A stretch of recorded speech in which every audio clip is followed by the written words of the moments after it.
अस्सलाम वालेकुम। हाँ भाई आ गए, तशरीफ़ लिया है सब। लास्ट क्लास में गायब थे, सलाब आया हुआ था मस्जिद में थे। मैं यही बोल रहा था, इन लोग में ना मस्जिद में होंगे यार हमारे सारे, माशाल्लाह से ना नेक लोग हैं हमारे पास सारे, तो इस वजह से यहाँ भी चल रहा था। लेकिन मस्जिद में बिरयानी भी थी लेकिन तो चलो अच्छी बात है अगर मस्जिद में थे। अच्छा, तो लास्ट हमने जो है ना वो एक यूआई पे काम किया था, एक लाइब्रेरी को यूज़ करके चैट की, तो वो दिखा देता हूँ मैं आपको।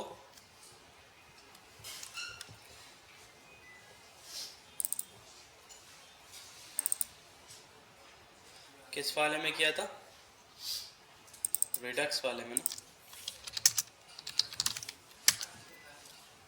एक लाइट तो खुल जा रही है ऊपर वाली मेरी।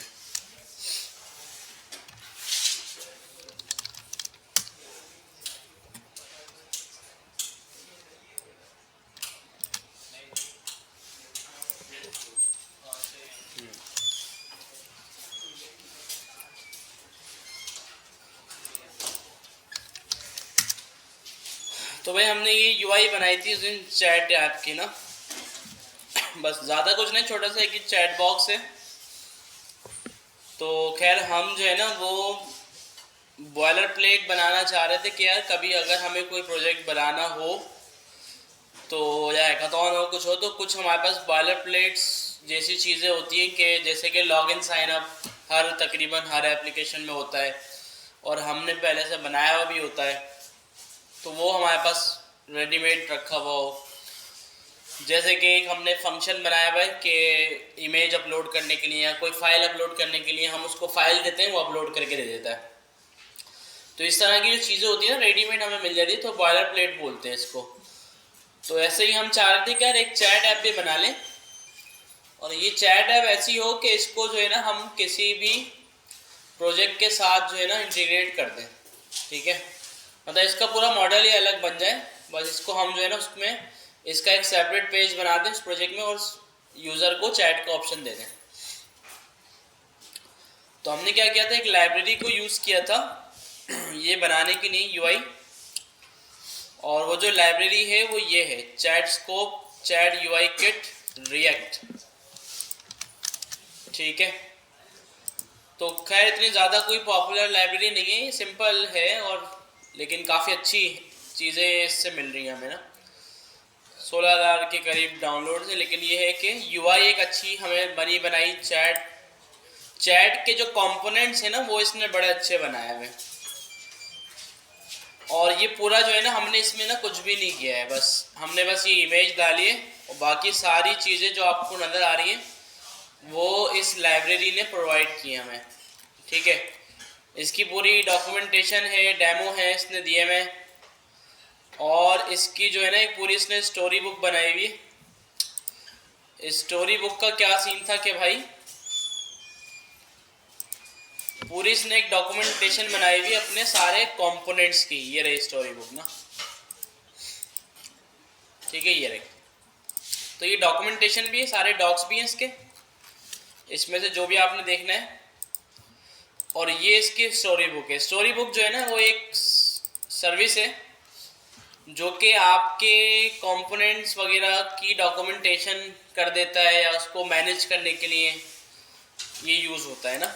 आप लोग भी यूज़ कर सकते हैं वैसे इसको ना, स्टोरी बुक इसका नेम होता है। देखिए क्या बोल रहा है कि भाई story book is a front end workshop for building UI components and pages in isolation. ठीक है भाई, आपके कंपोनेंट्स भी बनाता है ये, मतलब हर कंपोनेंट को ना अलग अलग करके आइसोलेट करके डिज़ाइन कर लें, और ये आपको जो है ना उसका आइसोलेटेड रिजल्ट शो करेगा। आप जैसे सामने आपके एक ही कंपोनेंट नज़र आएगा और आप उसको स्टाइल कर रहे होंगे। अभी तो ये होता है ना, जैसे बटन का कंपोनेंट मुझे बनाना है तो बटन जो है मेरे हेडर के अंदर नज़र आ रहा है तो मैं उसको बना रहा हूँ, तो ये थोड़ा आइसोलेट करके उसको दिखा देगा आपको। मतलब यहाँ पे आपका बटन शो होगा, और बटन जो जो स्टाइल यूज़ कर रहा होगा, जो जो प्रॉप्स यूज़ कर रहा होगा, तो सारी चीज़ें वो यहाँ पे शो भी कर रहा होगा। ठीक है, तो एक इसका ये फ़ायदा, दूसरा फ़ायदा इसका ये कि इस तरह से आप डॉक्यूमेंटेशन भी इसकी बना सकते हैं अपनी, कि भाई मैंने अपनी लाइब्रेरी में अपने प्रोजेक्ट में ये कंपोनेंट्स यूज़ किया है और ये कंपोनेंट जो है वो इस प्रॉप को यूज़ कर रहा है, ताकि कोई दूसरा बंदा प्रोजेक्ट के ऊपर काम करे ना जब कभी भी, उसको पता चल जाए भाई कौन सा कंपोनेंट क्या करता है, ठीक है, और इस प्रोजेक्ट में कौन कौन से कंपोनेंट मौजूद हैं। ठीक है, वैसे भी कर लेता है, लेकिन अगर कोई नया बंदा किसी प्रोजेक्ट पे काम करता है ना तो उसको समझने में काफ़ी टाइम लगता है। लेकिन इस तरह की चीज़ें होती हैं ना, डॉक्यूमेंट हुआ होता है, सब कंपोनेंट्स के बारे में पता चल गया, तो फिर वो जल्दी समझता है। ठीक है, अब जैसे कि अब एक प्रोजेक्ट है, उस पर कोई नया बंदा काम कर रहा है, उसको ज़रूरत पड़ी साइड बार का कंपोनेंट बनाने की, तो नया था, उसको पता नहीं था, उसने क्या किया, साइड बार का कंपोनेंट बना दिया। बाद में पता क्या चला कि भाई साइड बार का कंपोनेंट पहले से ही बना हुआ था। ठीक है, तो उसको मिला नहीं, इसने नया बना दिया। तो इस वजह से इस तरह की अगर चीज़ें हो जाए ना तो ये इश्यूज़ ना आए कि भाई यहीं पे आके बंदा नया जो है वो सर्च करे कि भाई ये कंपोनेंट एग्जिस्ट करता है या नहीं। ठीक है, और उसको देख ले, अगर है तो यूज़ कर ले, नहीं है तो फिर नया बना ले। क्योंकि एक बड़ा प्रोजेक्ट होता है ना, कोई छोटा मोटा प्रोजेक्ट तो खैर बंदा खुद देख ले जाके भाई क्या है क्या नहीं, लेकिन जब बड़े प्रोजेक्ट के ऊपर आप काम करते हैं तो उसमें हज़ारों कंपोनेंट्स होते हैं, जाहिर सी बात है। ठीक है, क्योंकि जितना बड़ा प्रोजेक्ट होगा उतने सारे उसके अंदर कंपोनेंट्स होंगे, तो इस वजह से उसकी एक पूरी डॉक्यूमेंटेशन बन गई है। तो स्टोरी बुक आपको ये चीज़ प्रोवाइड करता है। रिएक्ट, व्यू, एंगुलर हर जगह पे ये सपोर्टेड है। ठीक है, तो इस पे इस लाइब्रेरी की पूरी डॉक्यूमेंटेशन बनी, यहाँ से देख देख के हमने पूरा बनाया ये। ठीक है, ये जो हमने बनाया ना, तो आप देखें आपके चैट कंटेनर है ये पूरा, यहाँ से इसका कोड उठाया और हमने यूज़ कर लिया। ठीक है, बस इसने इंपोर्ट करने का कोड यहाँ पे नहीं दिया हुआ, तो इंपोर्ट हमने खुद कर लिया इसकी लाइब्रेरी से। ठीक है, तो ये करके हमने जो है ना ये पूरा चैट का कंपोनेंट बना डाला। ठीक है, और इसमें जो है हमने मैसेजेस की स्टेट वगैरह खुद डाल दी, और ये एक ऑब्जेक्ट है जो ये एक्सेप्ट कर रहा है मैसेज के लिए, जिसमें ये मैसेज ले रहा है, सेंड टाइम ले रहा है कि कब मैसेज सेंड किया, सेंडर कौन था, डायरेक्शन इसकी क्या होनी चाहिए, मतलब लेफ्ट या राइट, इनकमिंग होता है और दूसरा आउटगोइंग होता है। पोजीशन सिंगल, पोजीशन सिंगल क्या है, अगर आपने ये देखना हो ना तो आप जो है ना क्या कर सकते हैं, मैसेज में जाकर आप देख लें कि भाई पोजीशन का क्या मतलब है।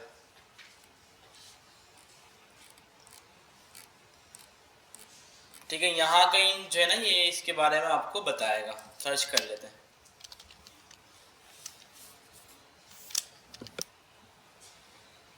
अच्छा, आप देखें पोजीशन में ही बोल रहा है सिंगल, फर्स्ट, नॉर्मल, लास्ट।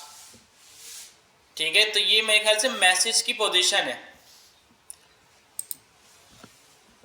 देखिए सारे इसने दी हुई है, तो मेरे ख्याल से चैट में ना एक से ज़्यादा अगर मैसेज करना, जैसे मैंने मैसेज किया, सारे अलग अलग जा रहे हैं। ठीक है, तो अगर मैं इसको थोड़ा सा चेंज करूं, इसको नहीं, जो नया मैसेज जा रहा है इसको अगर मैं सिंगल की जगह फर्स्ट कर दूं तो देखते हैं क्या होगा। इतना कोई फर्क पड़ा नहीं, तो बस पोजीशन है, तो खैर इतने काम की कोई हमारी चीज़ नहीं है पोजीशन है। डायरेक्शन काम की, इनकमिंग वो है कि जो हमारे पास मैसेज शो हो रहा है किसी और का आ रहा है, और आउटगोइंग रख दिया तो हमने इसका मतलब जो है हम जो मैसेज कर रहे हैं। तो इसने जो है ना पूरी यूआई को खुद मैनेज किया हुआ है। हम इसको जो है ना कस्टमाइज भी कर सकते हैं, अपनी कलरिंग वगैरह देके अपनी सीएसएस लगा दें, या हो सकता है कि भाई इस लाइब्रेरी ने थीमिंग वगैरह की भी सपोर्ट दी हुई है, स्टाइलिंग की, कस्टम स्टाइलिंग स्टाइल्स। ठीक है, तो इसमें इसने कुछ इशू ही बनाया हुआ है कि भाई इस पर भी काम हो रहा है, पता नहीं देखे नीचे अगर किसी ने इस पर कर दिया हो या नहीं कर रहा।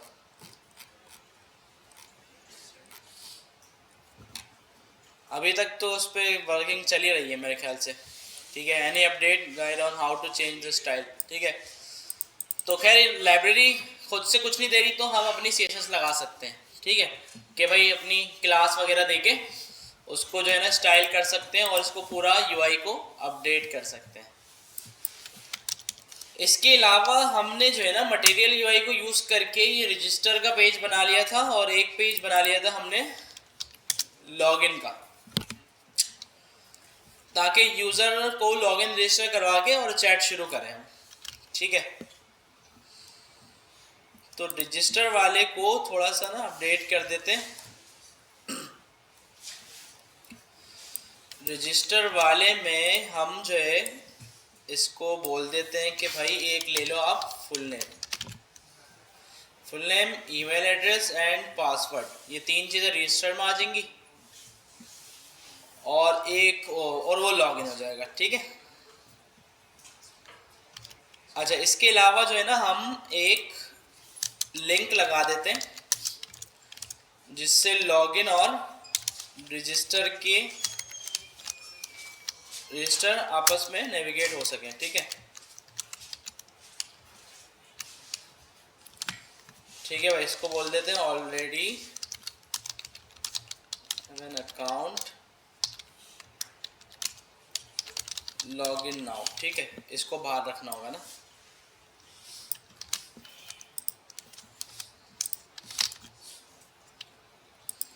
और इसको इस पे भेज देते हैं लॉगिन पे,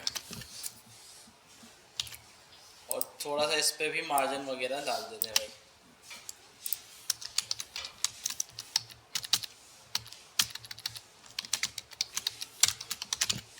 सेट है, और यही सेम चीज़ जो है एक हम जो है वो लॉगिन पे भी रख देते हैं।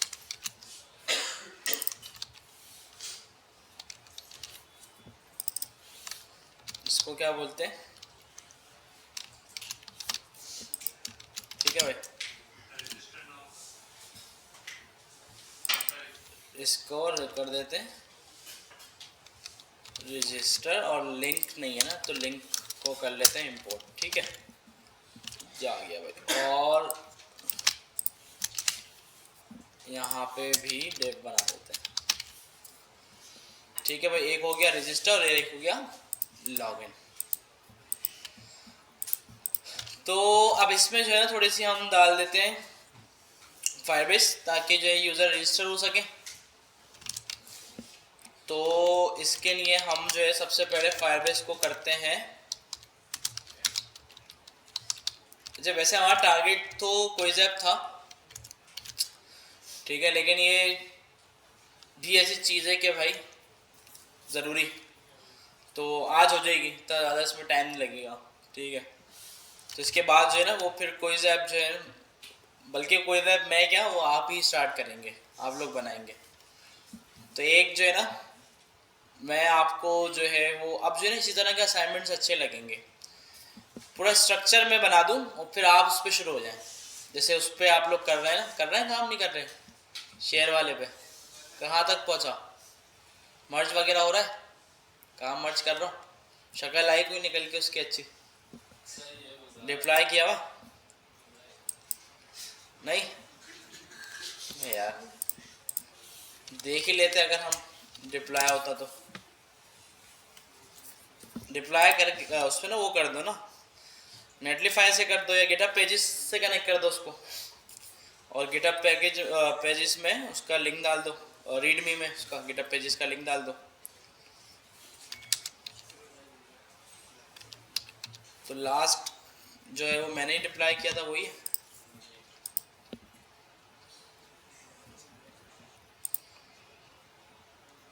काम तो मैं देखता हूँ कि काफ़ी आ रहा है, 76 कमेंट्स आए। देखो 1 घंटे पहले भी कोई पीआर मर्ज किए अहमद ने,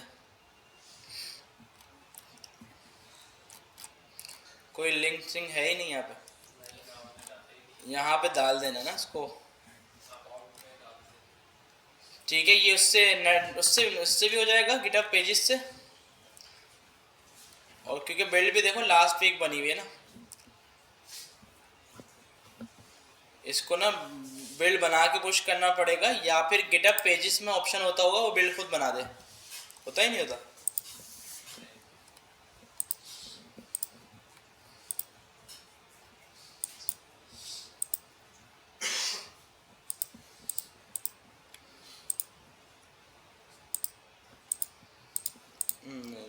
ये जो है ना हमें पूछ नहीं रहा कि कहाँ से उठाऊँ मैं, ये रूट से उठा लेगा, रूट पे कुछ है नहीं।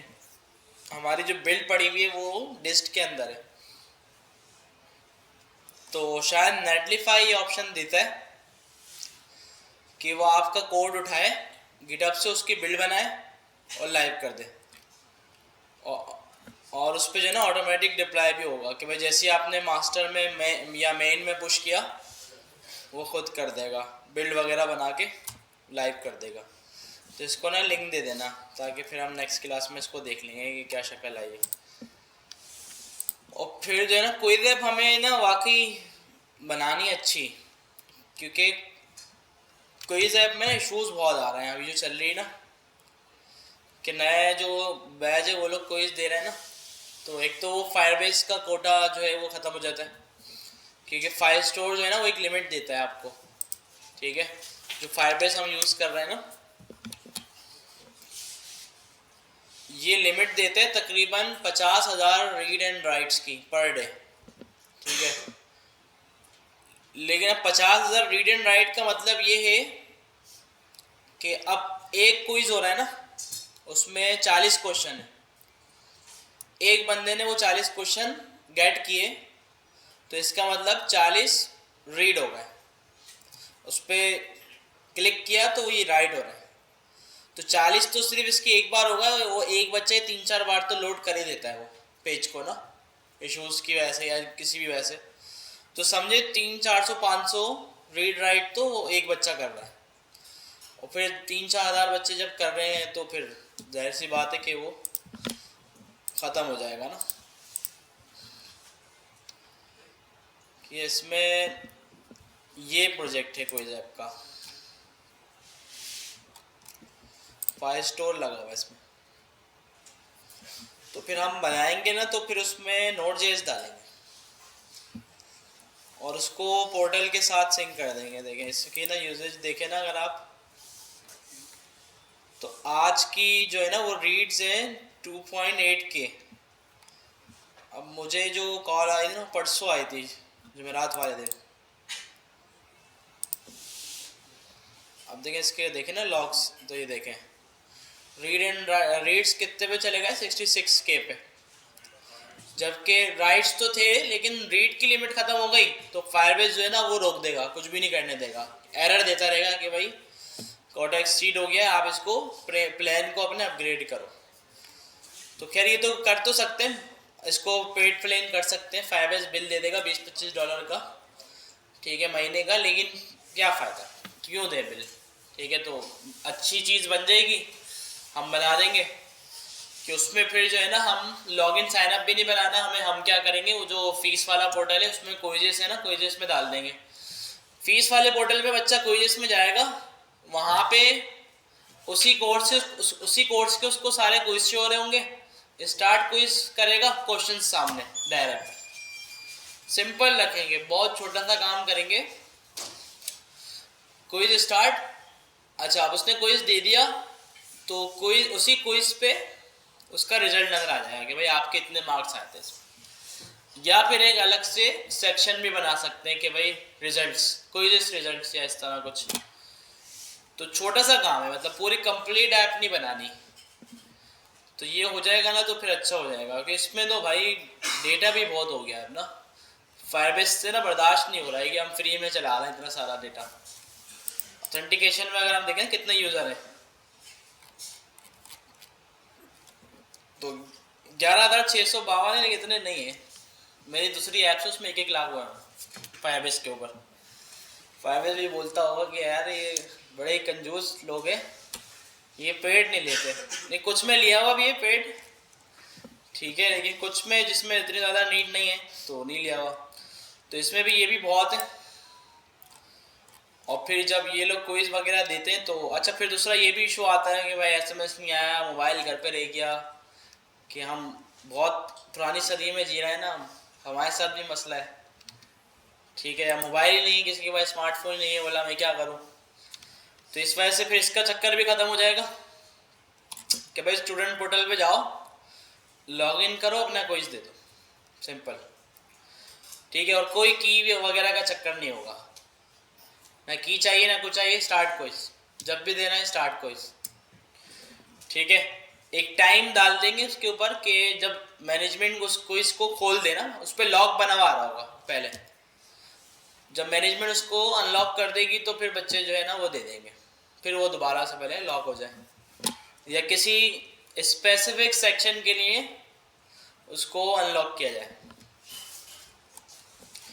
तो ये चीज़ें हो जाएंगी ना तो फिर अच्छा काम हो जाएगा।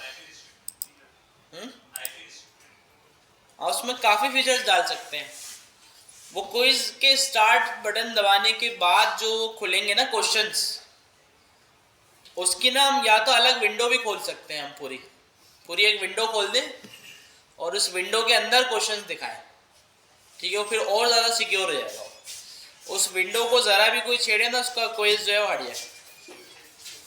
फिर उसको आईपी और जो भी इस पर सिक्योरिटी लगानी है हमें, क्वेश्चंस आंसर शफलिंग, और पर क्वेश्चन के ऊपर टाइम जो है ना वो क्वेश्चन के हिसाब से होगा। जैसे टोटल टाइम नहीं होगा, पर क्वेश्चन 2 मिनट, पर क्वेश्चन 1 मिनट, ऐसा आएगा। क्वेश्चन देख लेंगे कितना कॉम्प्लेक्स है, इसको करने में 1 मिनट लग रहा है 2, तो उस हिसाब से टाइम उस पर आएगा, ठीक है। और अब तो ऐसा है कि मुझे तो लगता है कि इस पर थोड़ी सी अगर मेहनत कर लें कि तो क्वेश्चन भी बनाना पड़े, क्वेश्चन भी एआई से बनवा लें कि भाई जावास्क्रिप्ट का क्विज है, ये बुक है जहाँ से बच्चों ने पढ़ा है, कोई भी 40 क्वेश्चन बना के दे दो, बना देगा, मसला नहीं है। एआई जो है ना वो बेहतरीन करके बनाएगा, पर इसके थोड़ा सा काम करना पड़ेगा। एआई का ना एक मॉडल बनाना पड़ेगा जिसको जावास्क्रिप्ट की पूरी बुक पढ़ानी होगी, जो कि हमने पढ़ी है। वरना चैट जीपीटी को बोल तो दे, लेकिन वो बड़े मुश्किल मुश्किल क्वेश्चंस ले आएगा आपके लिए, आप कोई कर भी नहीं पाएगा उसको। तो जो बुक हमने पढ़ी है ना वही उसको पढ़ानी होगी पहले, तो फिर वो उसमें से उसी में से पूछेगा आपसे कि भाई ये कैसे होगा या वो कैसे होगा। तो फिर जो है ना क्वेश्चंस ऐड वगैरह करने की भी जान छुट जाएगी, और जितने लोग बैठे होंगे सबके पास अलग क्वेश्चन आएंगे, चीटिंग का भी मसला खत्म, कि भाई इस बंदे के पास जो आ रहा होगा बराबर वाले के पास, वो उसके बराबर वाले के पास आएगा ही नहीं, ठीक है। तो और ये चीज़ें जो है बहुत हो सकती हैं, बहुत हो सकती हैं, इस पर काम किया जाए ना। बस ये कि टाइम लगता है।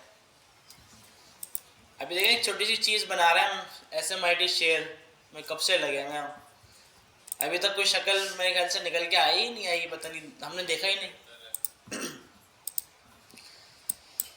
तो ये हमारा प्रोजेक्ट था जो हमने बनाया था, इसी को ही हम जो है ना कनेक्ट कर लेते हैं। फिर बेस लिख दिया मैंने तो।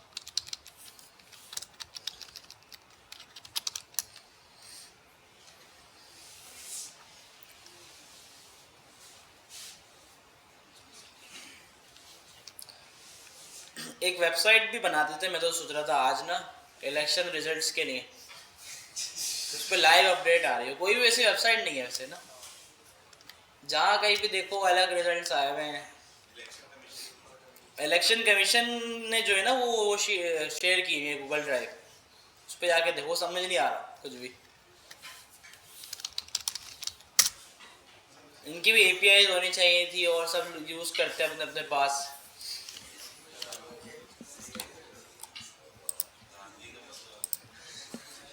नहीं, वो इलेक्शन होंगे तो वैसे ही ना भाई, API से रिजल्ट आएगा सिर्फ।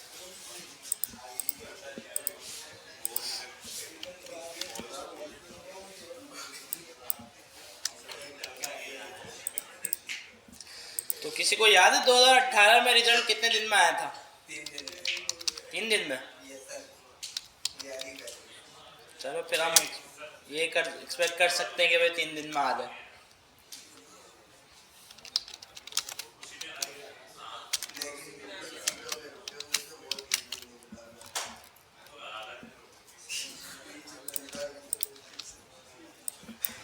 फायरबेस पे बना देते वोटिंग सिस्टम,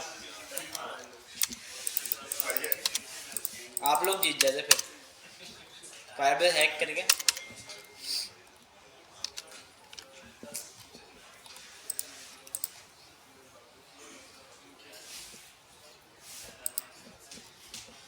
अंगूठे पे निशान तो लग गए लेकिन वो मिट नहीं रहा है, ये भी एक अजीब बात है। फिर पक्का काम किया कि धांधली ना हो कि भाई निशान लग गया, अब तो लगा रहेगा।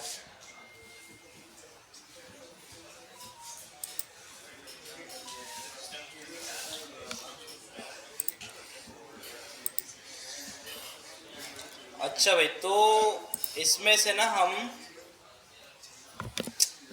ऑथेंटिकेशन वाला काम पहले कर लेते हैं। अब देखिए ना, ये चीज़ें हमने कितनी बार की हुई हैं पहले से ना, अब दोबारा दोबारा हम कर रहे होते हैं। तो अब कभी बैठ के ऐसी चीज़ करें कि भाई ऐसा कोड लिखें कि अब आगे कभी लॉगिन साइन अप किसी ऐप में लगाना हो ना, कॉपी पेस्ट करके लग जाए, टाइम नहीं लगाना पड़े ज़्यादा। तो इस चीज़ से जो है ना काम आसान हो जाता है, फिर बंदे का टाइम बचता है।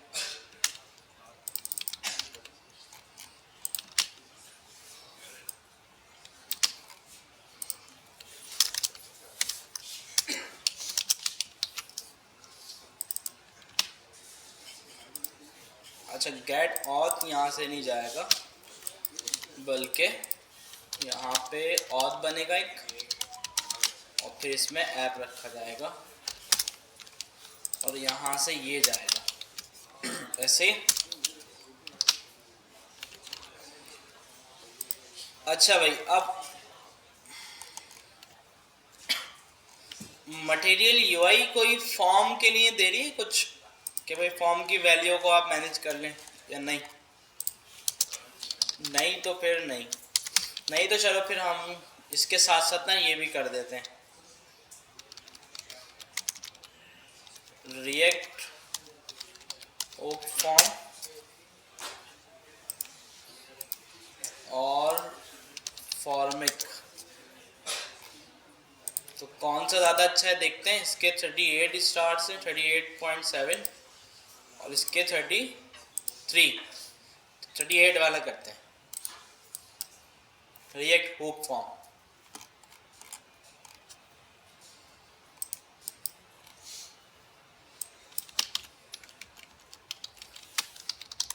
तो खैर ये तो छोटा सा फॉर्म है हमारा, लेकिन बड़े बड़े फॉर्म्स हमारे पास होते हैं तो उन बड़े आसानी से मैनेज हो जाते हैं इससे, वो ना ज़्यादा स्टेट्स बनानी नहीं पड़ती हैं आपको, वैलिडेशंस वगैरह काफ़ी सारी चीज़ें जो है ना ये खुद देख लेते हैं।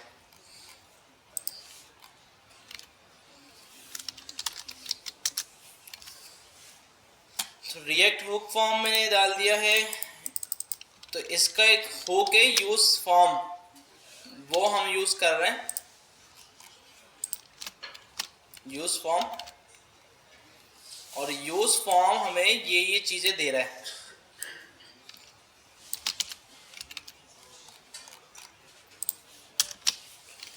ये चीजें यूज फॉर्म दे रहा है, और ये ऑन सबमिट का फंक्शन है, ठीक है।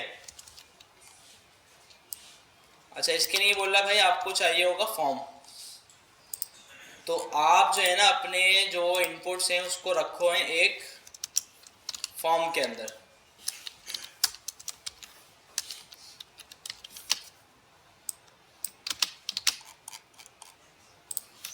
ठीक है। फॉर्म में हमने रख दिया,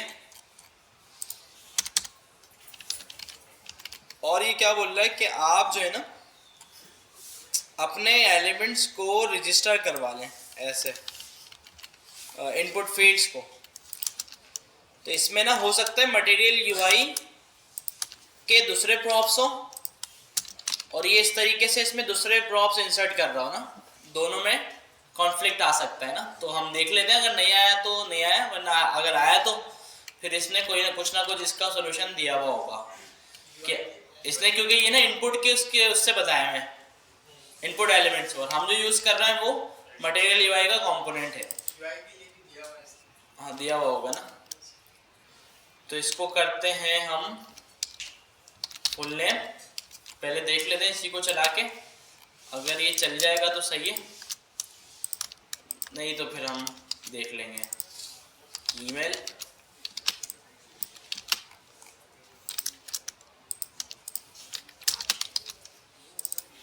और पासवर्ड,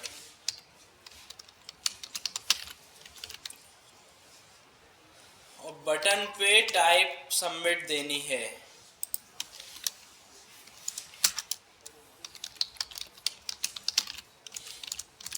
ठीक है, लॉगिन पे लगा दिया हमने, बटन के अंदर भी रजिस्टर आना चाहिए ना, साइन अप के अंदर। हाँ ठीक है, देखते हैं भाई क्या होता है। यार रिस्पॉन्सिव नहीं है, अभी कर देंगे इसको बाद में। चल तो रहा है भाई, देख रहा है, क्योंकि मटेरियल यूआई भी ना जो ये प्रॉप्स दे रहा है वो एक्सेप्ट कर रही होगी, ठीक है, तो इसकी वजह से देखिए फुल नेम भी आ गया, ईमेल भी आ गया और पासवर्ड भी आ रहा है। अच्छा आप देखें, आप यही काम हम खुद करते हैं ना तो हमें 3 स्टेट बनाना पड़ती, और जब हम इनपुट में कुछ लिखते हैं ना, जैसे मैं कुछ लिख रहा हूँ तो स्टेट अपडेट होती है। अब स्टेट अपडेट होती है तो कंपोनेंट भी रीरेंडर होता है, तो उससे लो परफॉर्मेंस। ठीक है, अब ये तो छोटा सा फॉर्म है, फिर बड़ा फॉर्म हुआ तो जाहिर सी बात है पूरा फॉर्म लोड हो रहा होगा, तो ये चीज़ बड़ी काम आ जाती है। फिर ये लाइब्रेरी जो है ना पूरी बनाई हुई है, वो फॉर्म और फॉर्मेट वगैरह आन डिज़ाइन पे दे रहा है ये अपनी कुछ बना के अलग से। तो अब ये हमारे पास आ गया, हमने रिक्वायर्ड कुछ भी नहीं डाला था, तो रिक्वायर्ड का भी ये बता रहा था आपको कि भाई आप ऐसे डाल सकते हैं। अब जैसे मैं फुल नेम में अगर डाल दूं कि भाई ये जो है वो रिक्वायर्ड है, ठीक है, तो देखते हैं क्या बोलता है। देखें सबमिट नहीं हो रहा, और उस पर फोकस भी कर रहे हैं ना इनपुट के ऊपर। अच्छा पता कैसे चलेगा कि हो क्या रहा है, तो एरर्स में ही एरर्स भी देगा आपको लाके, ये एरर दिया हुआ है ना इसने, तो एरर के अंदर एरर्स भी आ रहे होंगे। देखें फुल नेम पे एरर आ रहा है और क्या आ रहा है, रिक्वायर्ड, और मैसेज हमने कोई दिया नहीं है एरर पे, और हम चाहें तो इसको और कस्टमाइज कर सकते हैं कि भाई हम इसको बोलें कि आप जो है ना रिक्वायर्ड तो आपने दे दिया, आप मैसेज भी हमारी मर्जी का दिखाओ, मैसेज यहाँ होगा या फिर रिक्वायर्ड के अंदर होगा, अंदर होगा, ठीक है। प्लीज फिल दिस या प्लीज एंटर फुल नेम, ठीक है, ये मैसेज आ गया। एरर आया, ट्रू हम कहाँ देना पड़ेगा, देख लेते हैं ना क्या बोल रहा है, किस तरह से फॉर्मेट दे रहा है ये।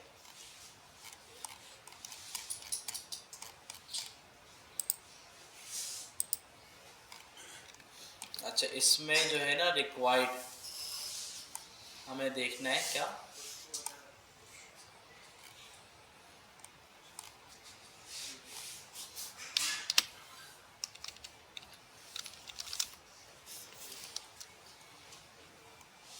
सही है ना, हमने मैसेज दे दिया इसको, बस काफ़ी, हमने ऐसे ही इसको दिया है रिक्वायर्ड और रिक्वायर्ड। अच्छा रिक्वायर्ड में मैसेज नहीं दिया, डायरेक्ट वो दे दिया, मतलब बोला ऐसे दे दो आप,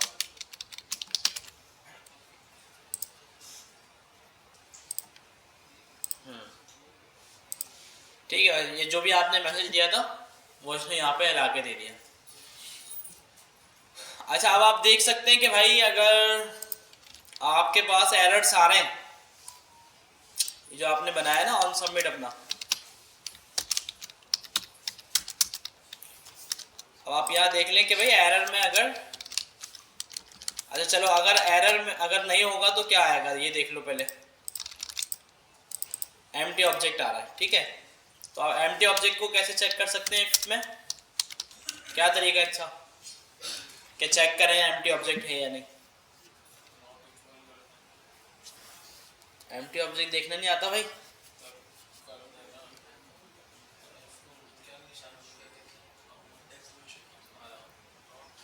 क्या कर रहा हो, ये चेक करना है कि एरर जो है ना ये इसमें कुछ है या फिर ये एम्प्टी है ऑब्जेक्ट, कैसे चेक करें। सर एम्प्टी है तो लेंथ से भी चेक कर सकते हैं, वो तो एरर होता है ना, क्या हो गया, और बाकी वो नॉट इक्वल करेंगे अगर फॉल्स होगा, टाइप ऑफ की इन, टाइप ऑफ से तो बता देगा ये ऑब्जेक्ट है, नहीं इन करके क्या हो गया है? ये क्या बच्चों वाली चीज़ें भूल गए हैं आप जावास्क्रिप्ट की? मुझे चेक करना है कि ये ऑब्जेक्ट एम्प्टी है या नहीं। आओ।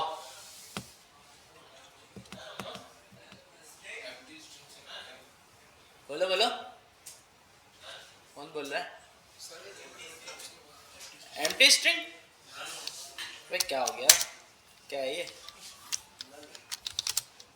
मेरे पास एक ऑब्जेक्ट है और ये एम्प्टी है, मुझे इफ की कंडीशन लगा के देखना है कि भाई क्या ये एम्प्टी तो नहीं है। कैसे होगा?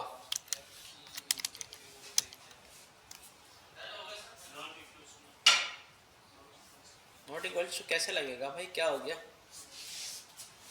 ये तो ऑब्जेक्ट है ना।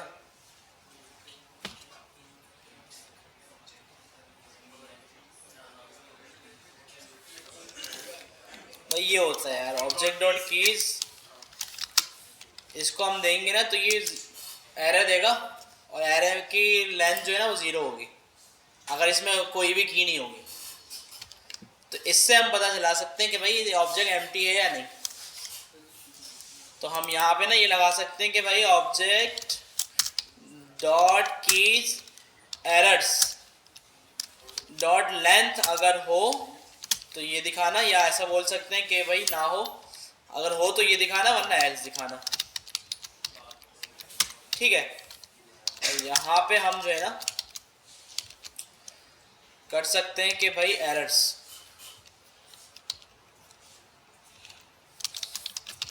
तो अब जब तक एरर आ रहा होगा एरर दिखाएगा, डेटा होगा तो डेटा दिखा देगा। ये वाला हटा देते हैं, देखिए अभी डेटा दिखा रहा है, अब मैंने नेम हटा दिया, एरर क्यों नहीं दिखा रहा?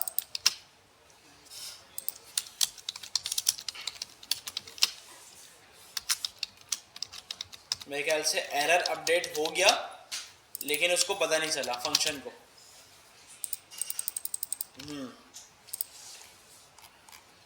ठीक है, तो यूज कॉलबैक एक हमने यूज किया था वहां पे, याद है? यूज कॉलबैक का एक हुक होता है जो क्या करता है कि कोई स्टेट या कुछ अपडेट होता है ना आउटसाइड द फंक्शन, तो फंक्शन को ना रीजनरेट कर देता है और बता देता है कि भाई ये वैल्यू अपडेट हो चुकी है।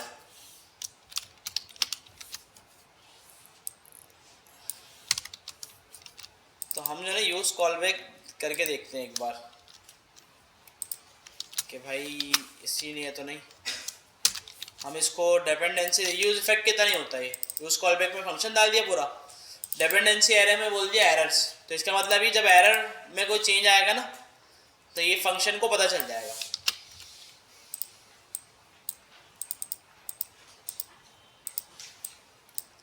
अच्छा पहले तो मसला ये कि वो ना सबमिट भी नहीं करने दे रहा इसको, 29 चल तो गया लेकिन वो बाहर लगा है ना। अच्छा मसला ये वो चल तो रहा होगा लेकिन ये चलने नहीं दे रहा इस फंक्शन को ना, सबमिट जब तक नहीं कर रहा जब तक एरर सॉल्व नहीं हो रहे। मसला ये फंक्शन चल ही नहीं रहा, वरना ये आ जाता है यहाँ पे ना। ठीक है, तो खैर इसकी ज़रूरत नहीं है यहाँ पे। ये जो हमने यूज फॉर्म का हुक यूज करा है ना, ये बोलता है कि जब तक फॉर्म सही से वैलिडेट नहीं हो जाता मैं सबमिट को नहीं चलाऊंगा। ठीक है, तो सबमिट में ना इसकी ज़रूरत नहीं है, वैसे इस कंडीशन की भी ज़रूरत नहीं है फिर। मतलब सबमिट जब चलेगा तो इसका मतलब ये आपको बिल्कुल वैलिडेट डेटा मिलेगा और आप उसको यूज़ करें। ठीक है, तो हम क्या कर सकते हैं, मटेरियल यूआई हमें ऑप्शन देता है कि भाई एरर दिखा दो, आप देता है ना, देखो ऐसे, और एरर मैसेज भी होता है इसका, नहीं होता एरर मैसेज, मटेरियल यूआई का टेक्स्ट फील्ड,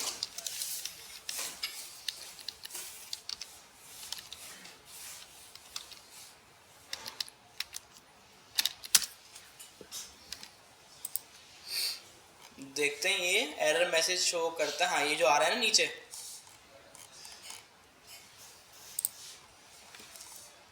इसको ये क्या बोलता है,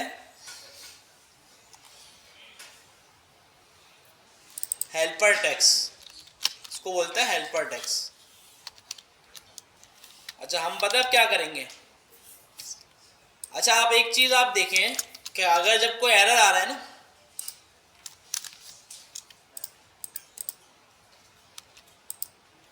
तो यहाँ पे ना हम देखें एरर को कंसोल करवाते हैं।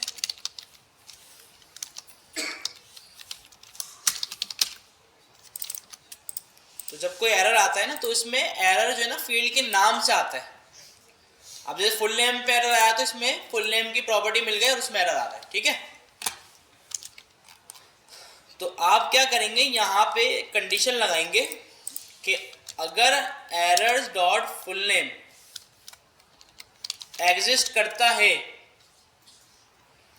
तो आप दिखा दो इसको ट्रू, एरर दिखा दो ट्रू। देखिए शुरू में कुछ भी नहीं, और सबमिट करूंगा ये रेड हो जाएगा। क्यों रेड हो गया? कि जैसे ही उसको फुल नेम ट्रू मिला उसने दिखा दिया। अच्छा, अब यहां पे क्या बनेगा कि भाई फुल नेम डॉट मैसेज। अच्छा, शुरू में जो है ना ये क्रैश कर देगा, रीलोड करा क्रैश कर दिया, क्यों? चले बताएं, ये भी सवाल बन गया आपके लिए। मैंने ये लगाया हेल्पर टैग्स और इसने क्रैश कर दिया, एरर आ गया। क्योंकि उसको जो है ना एरर्स डॉट फुल नेम ही नहीं है। एरर देखो कब आता है, हमेशा जब आप एक चीज है ही नहीं पहले से और उसमें से भी आप बोल लो दूसरी चीज निकाल के लाओ। अब फुल नेम डॉट मैसेज ये नहीं है, बस यहां तक है। फुल नेम था नहीं, आप बोल लो मैसेज लाओ, तो इस वजह से एरर आ गया। तो एक तरीका हो तो बताया था जिसको हम बोलते हैं जावास्क्रिप्ट में, क्या नाम था इसका? इसका नेम था ऑप्शनल चेनिंग। बताया था ना? बताया होगा यार, बताया होगा। कल के भी बताया था इस तरीके से कि फुल नेम के बाद अगर नहीं होगा तो अनडिफाइंड देगा। ऑप्शनल चेनिंग क्या करता है? एरर्स को रोकता है, ठीक है। ये एक्सेप्शन हैंडल कर लेता है आपके ना, कि भाई आप लगता है कि भाई देखो एरर आ रहा है ना। देखिए पहले तो इस एरर को समझिए, एरर कब आता है। अब हमारे पास एक ऑब्जेक्ट है, ऑब्जेक्ट है एग्जिस्ट करता है। अब मैं बोलूंगा ऑब्जेक्ट डॉट नेम, एरर क्यों नहीं आया? क्योंकि ऑब्जेक्ट तो था लेकिन उसके अंदर नेम नहीं था, तो अनडिफाइंड आ गया। अगर मैं बोलूं नेम डॉट फर्स्ट, अब क्या आएगा? क्यों? क्योंकि भाई नेम ही नहीं है। अब देखिए इसको अगर आप थोड़ा समझे ना दिमाग से, तो बना क्या? ऑब्जेक्ट डॉट नेम क्या मतलब था? अनडिफाइंड। अब आप यहां बोल रहे अनडिफाइंड डॉट फर्स्ट, तो अगर आप यहां पे देखें अनडिफाइंड डॉट फर्स्ट लिखे तो क्या बोलेगा? एरर दिखाएगा ना, बोलेगा भाई अनडिफाइंड एक तो है वो पहले से, बोल रहा आप अनडिफाइंड में से फर्स्ट निकाल के लाओ, तो एरर बन गया ना भाई। पहले वाला समझ में आ रहा है कि हाँ भाई ऑब्जेक्ट में से नेम निकाल के लाओ। तो इस एरर को हम कैसे रोकते हैं? हम कंडीशन लगा देते हैं कि भाई इफ ऑब्जेक्ट डॉट नेम अगर हो तो फिर ये चले, और फिर जाके वो उसके अंदर से object dot name dot first निकाल के लाए। अगर फर्स्ट होगा तो प्रिंट हो जाएगा, और अगर नहीं होगा तो अनडिफाइंड आ जाएगा। अब ऐसा ही है भाई, एरर क्यों नहीं आएगा? क्योंकि हमने पहले चेक कर लिया कि भाई नेम है या नहीं। अगर नेम होगा तो सही है, क्रैश नहीं करेगा ये, ठीक है। तो जावास्क्रिप्ट ने इफ का हल हमें एक शॉर्ट तरीके से दिया है, इसको हम बोलते हैं ऑप्शनल चेनिंग, ठीक है। क्या बोलते हैं? कि जो आपको लगे ना कि ये ऑब्जेक्ट अनडिफाइन हो सकता है, मतलब इस ऑब्जेक्ट में कुछ नहीं है, तो आप इससे पहले इस तरह क्वेश्चन मार्क लगा दें। अच्छा, अभी ऑब्जेक्ट तो है, आपको पता है ऑब्जेक्ट है, तो यहां लगाने की जरूरत नहीं। लेकिन आपको पता है कि भाई नेम हो भी सकता है और नहीं भी हो सकता, तो यहां पे आप ये क्वेश्चन मार्क लगा देंगे। तो ये क्या करेगा? आप एरर को बचा लेगा। इसने क्या दे दिया? अनडिफाइंड।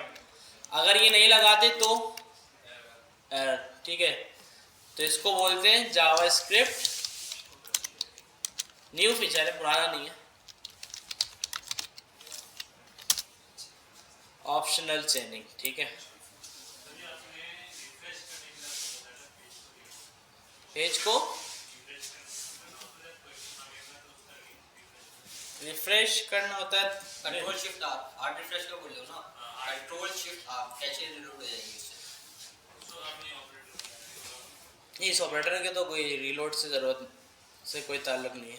जब हम तब करते हैं जब हम बिल्ड डिप्लॉय करते हैं ना मल्टीपल टाइम, तो कैशे के अंदर ब्राउज़र के अंदर कैशे सेव हो जाती है। देखो ये मेथड पे भी होता है, ये बता रहा है, ये बोल रहा है मेथड पे भी लग जाए भाई।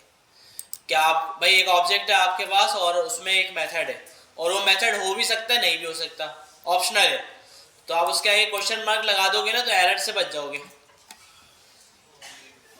ठीक है भाई,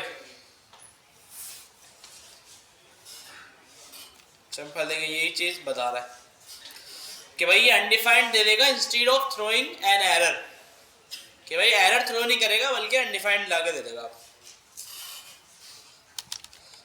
तो आप यहाँ पे ये वाला लगा सकते हो ताकि आप जो है ना वो एरर, देखो एरर तो है तो सिर्फ यहाँ लगा सकते हो, लेकिन लोग एहतियातन में लगा देते हैं, पहले कुछ जा तो नहीं रहा भाई यहाँ भी लगा दो, जरूरत नहीं है। तो अब देखो चल गया। अब देखो मैं रजिस्टर पे दबाऊंगा, फोकस भी हुआ और लिखा हुआ कि आगे प्लेस एंटर फुल है, जो भी हमने मैसेज लिखा था। ठीक है, वैलिडेशन भी हो गई ना। यही चीज मैंने कॉपी की, यहाँ भी लगा दी, और इसको भी हमने कर दिया रिक्वायर्ड प्लेस एंटर ईमेल, ठीक है, और इसको हम बोलेंगे ईमेल, बोलेंगे ईमेल, ठीक है। सेम काम मैंने पासवर्ड के लिए भी कर दिया, और इसको बोल देंगे पासवर्ड, और इसमें बोल देंगे प्लेस एंटर पासवर्ड, ठीक है। देखिए तीनों पे एरर आ गया, ये सही किया, देखिए एरर हट गया। अब इस पर आ रहा है, इसको मैंने लिखा, इससे भी एरर हट गया, अब इस पर आ रहा है, इसको लिखा एरर हट गया, और आपको डेटा मिल गया होगा। ठीक है, अब ईमेल को अगर सही वैलिडेट करना है तो फिर ये हमें ना उसके भी ऑप्शन देता है, रिजेक्ट्स वगैरह के, पैटर्न करके देगा। लेकिन पैटर्न का देख लेते हैं क्या वो दे रहा है सिंटैक्स।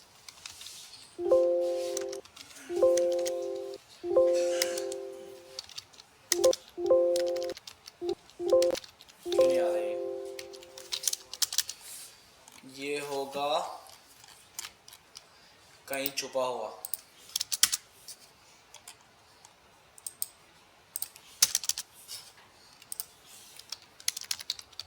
यूज फॉर्म पैटर्न,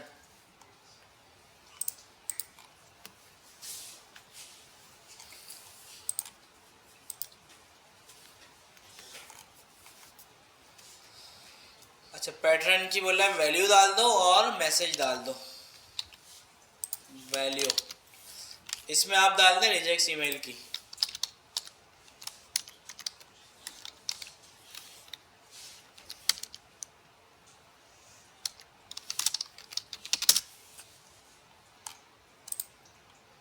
ठीक है, जो भी आपको लगे स्ट्रॉन्ग है वो आप लेके।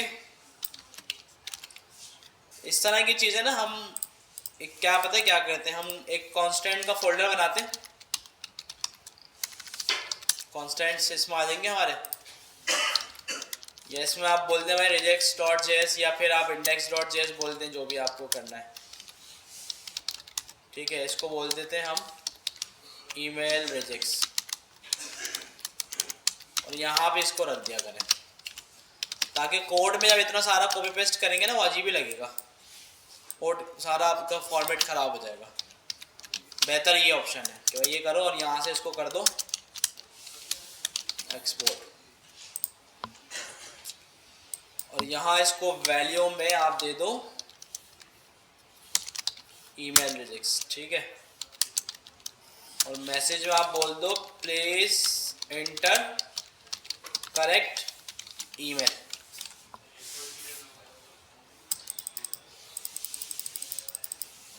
और सारी चीज़ें खुल गई थी। क्या कह रहे हैं?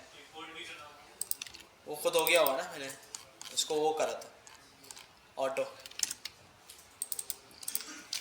अब देखें एरर आ रहा है, प्लीज एंटर ईमेल है। ये क्या कर रहा है भाई? अच्छा यहाँ चेंज नहीं किया पासवर्ड। पासवर्ड पे सही तो है। अच्छा ये ईमेल रिजेक्ट्स पे लगा दी मैंने। ईमेल रिजेक्ट्स लगानी थी हमें ऊपर ईमेल पे। ठीक है भाई।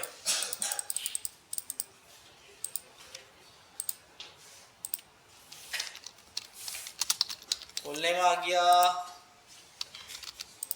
देखें मैंने कुछ डाल दिया फिर भी क्या बोल रहा है वो, करेक्ट ईमेल डालो भाई। ठीक है करेक्ट ईमेल डाली, सही हो गया। सही है भाई। तो इसने ना टाइम बचा लिया हमारा काफ़ी। अब हम क्या करते, 3 स्टेट बनाते, फिर तीनों को वैलिडेट करते, इफ एल्स लगाते फंक्शन के अंदर, फिर हमें आखिर में आउटपुट मिलता और फिर जाके हम करते। ठीक है ना। तो ये काम जो है ना बड़ा आसान हो गया इससे हमारा। अब आप सोचेंगे तो बहुत कम फील्ड्स है, अगर बहुत बड़ी ज़्यादा फील्ड्स होती तो फिर कितना ज़्यादा काम करना पड़ता। तो अब हम क्या करते हैं, सिंपल फायरबेस फाइल स्टोर भी यूज कर लेते हैं।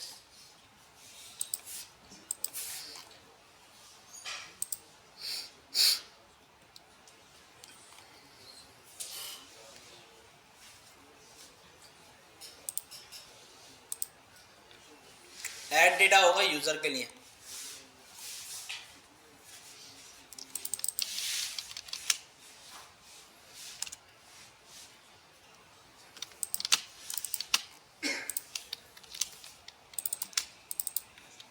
डीबी सेट है, सेट डॉग होगा ना यूजर के लिए, या ऐड डॉग होगा? सेट डॉग होगा। सही। एक होगा create user with email and password और फिर हम करेंगे set dog.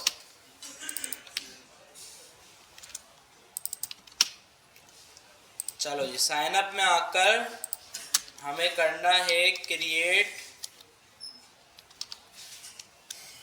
User with email and password. और इसमें क्या होता है, पहला ऑथ होता है और दूसरा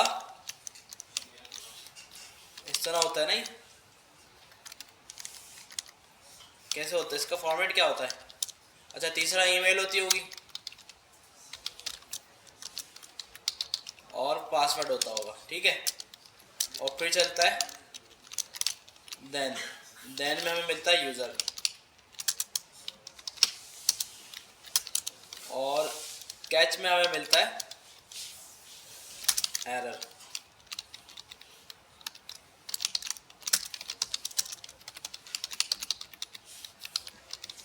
ठीक है भाई। यहाँ करवा लेते हैं यूज़र को कंसोल।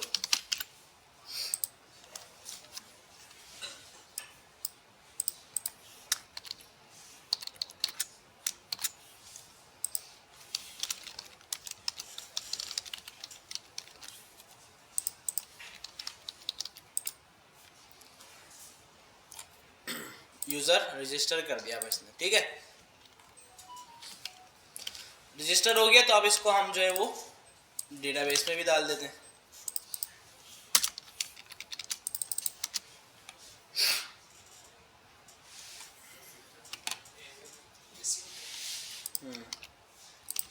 ठीक है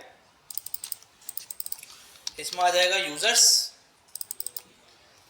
और यहाँ क्या आएगा यूजर डॉट यूजर। इसको कर देते हैं रिस्पॉन्स ना, ताकि थोड़ा सा वो हो जाए। Response dot user dot UID और इन सब में आ जाएगा ये हमारा पूरा डेटा। सही है भाई। तो यूजर रजिस्टर हुआ और वो सीधा चला गया डेटाबेस के अंदर। और अगर रजिस्टर ना हो तो उसको हम स्वीट अलर्ट वगैरह जो भी लगा के शो करवा देंगे भाई ये मसला आ रहा है। और इसके बाद इसको कहाँ भेजें, लॉगिन पे या फिर रजिस्टर करवा दें, लॉगिन करवा दें। वो होता है ना हमारे pass on off state change होता है राउटर पे जो हम लगा देते हैं, होता है ऐसा कुछ।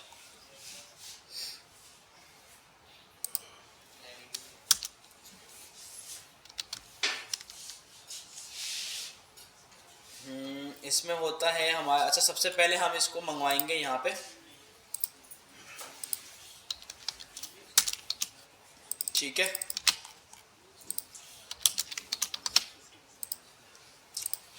उसके बाद यहाँ पे बनेगी एक स्टेट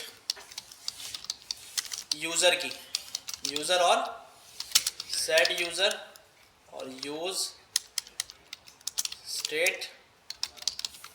पहला आएगा फॉल्स, फिर एक आएगा यूज़ इफ़ेक्ट। यूज़ इफ़ेक्ट में हम ऑन ऑफ स्टेट चेंज को चलाएंगे, जिसमें अगर यूज़र लॉगिन होगा तो मिल जाएगा।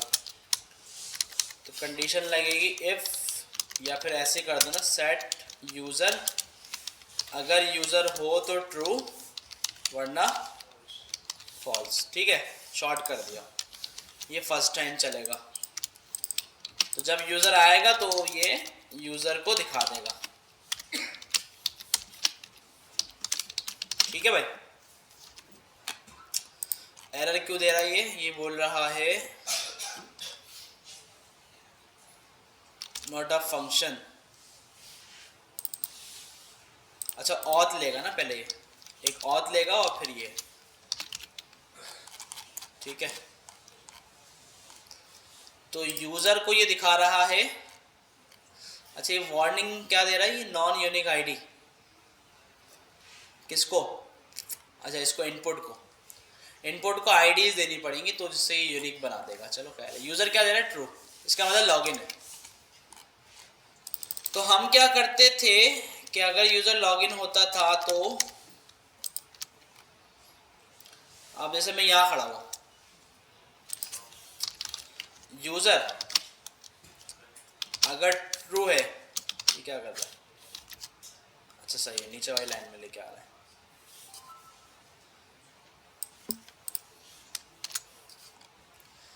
यूज़र अगर ट्रू है तो आप क्या करो, नेविगेट होता है ना, नेविगेट कर दो उसको, नेविगेट टू चैट, ठीक है। सेम यही चीज़ हम लगाएंगे यहाँ पे भी। देखो भाई लिया, मैं जा रहा हूँ रजिस्टर करने, वो मुझे लेके आ रहा है यहाँ पे, ठीक है ना। और यहाँ पे भी इसको बोल दो कि भाई अगर यूज़र अगर यूज़र हो तो सही है, और अगर नहीं हो तो उसको ले जाओ आप उठा के लॉगिन पे। और यहाँ पे एक वो भी तो था, हेडर था ना, हेडर डाल देना, लॉग आउट वगैरह भी तो कर सकेगा वो। तो स्टोरी बुक कहाँ गई इसकी भाई,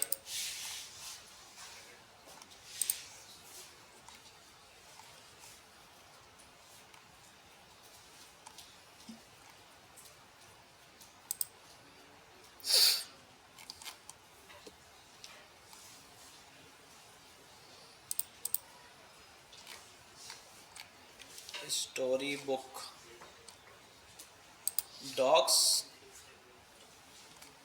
ये आ गया भाई। इसमें था हमारा हेडर चाहिए हमें, कन्वर्सेशन हेडर नहीं, दूसरा कौन सा था, चैट हेडर।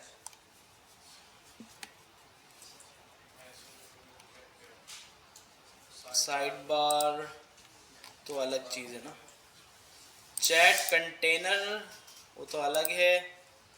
कन्वर्सेशन हेडर ये आ गया, कन्वर्सेशन में ये आ गया, एक्सपेंशन पैनल, मेन कंटेनर, ठीक है, ये तो पूरा आ गया उठ के। मैसेज लिस्ट, स्टेटस लिस्ट, एक और था यार पैनल,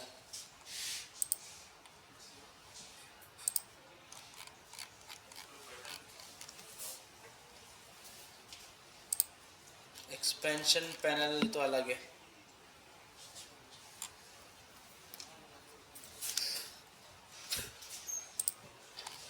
सर्च बार ये आ गई।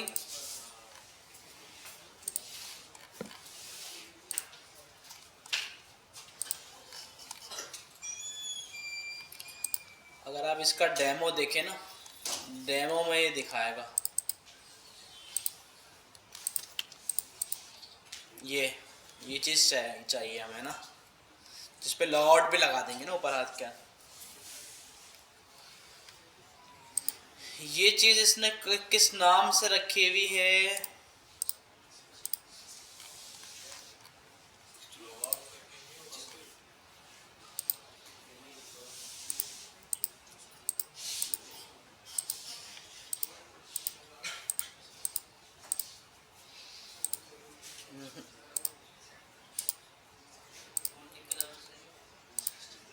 टूल टिप कोई है वो, हेडर है वो।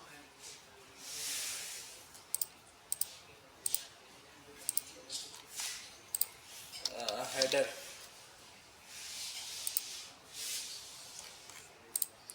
अच्छा, यहाँ पे हम देख लेते हैं अगर हमें खुद से कुछ मिले। सर्च था,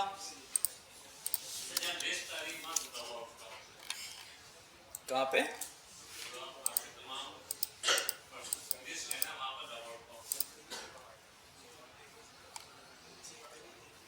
गिटहब पे इनका कोड पड़ा हुआ है, इसमें देखते हैं।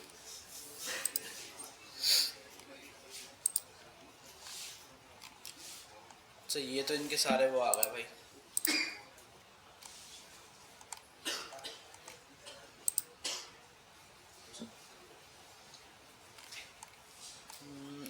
अच्छा, लाइब्रेरी का कोड है ये तो।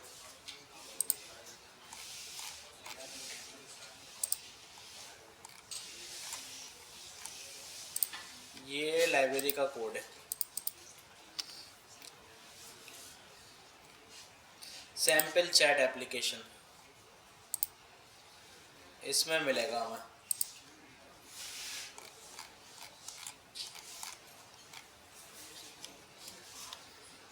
अच्छा, कंटेनर है चैट प्रोवाइडर। चैट प्रोवाइडर की इन्होंने ना एक कंपोनेंट बनाया हुआ है चैट प्रोवाइडर का,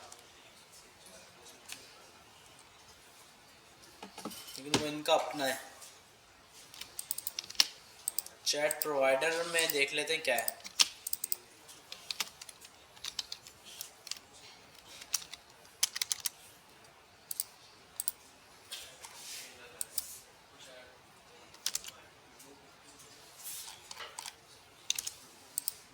चैट प्रोवाइडर में तो ऐसा कुछ भी नहीं है।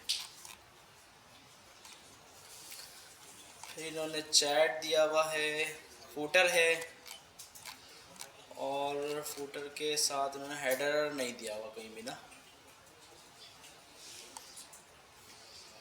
दूसरी फाइल देखते हैं, इसमें तो ऐप है डायरेक्ट, और ऐप में यहाँ पे basic storage, shared message, shared provider, conversation ID, conversation role.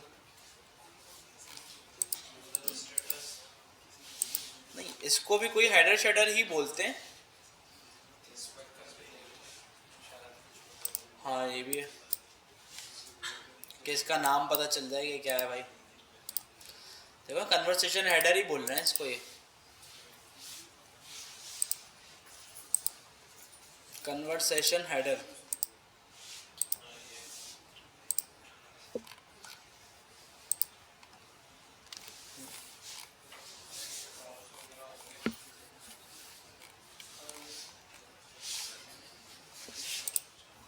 With back arrow और विद कस्टम, यही होगा फिर।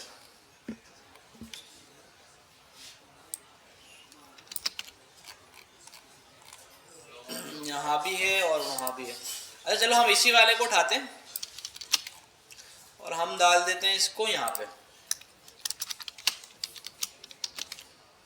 देखते हैं क्या दिखाता है। ये दिखा रहा है ना। इसमें से बैक और बटन हटा देते हैं, और ये रहे। ऊपर नेम आ जाएगा, नीचे उसकी ईमेल, या ये भी ईमेल भी हटा दो, सिर्फ नेम रहने दो। ठीक है। और राइट साइड पे जो है ना, हम दिखा देते हैं आइकन। लॉगआउट का। रिएक्ट आइकन्स हमने डाला हुआ नहीं।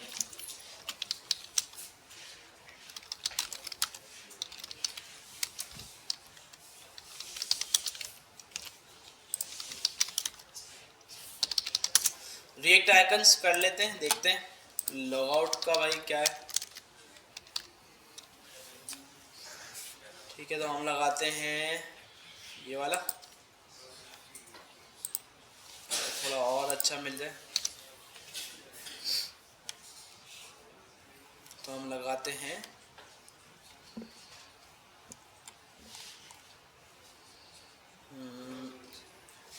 ये वाला, नहीं ये वाला अच्छा। ठीक है,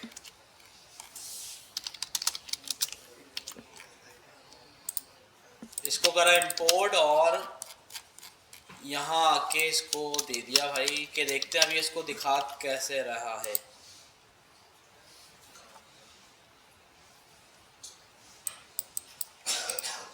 कहाँ है, कुछ दिखाई क्यों नहीं दे रहा है। ये सही जगह दिया है ना, दिया तो सही जगह है। अच्छा, इसके कन्वर्सेशन हेडर में देखते हैं, शायद कोई ऑप्शंस थे देने के लिए ना। इन्होंने जो राइट साइड पे आइकन दिए हैं कैसे दिए हैं, कन्वर्सेशन हेडर एक्शंस करके, ये इन्होंने कंपोनेंट बनाया है जिसमें ये ना आइकन्स देते हैं। ये आ गया भाई, ठीक है।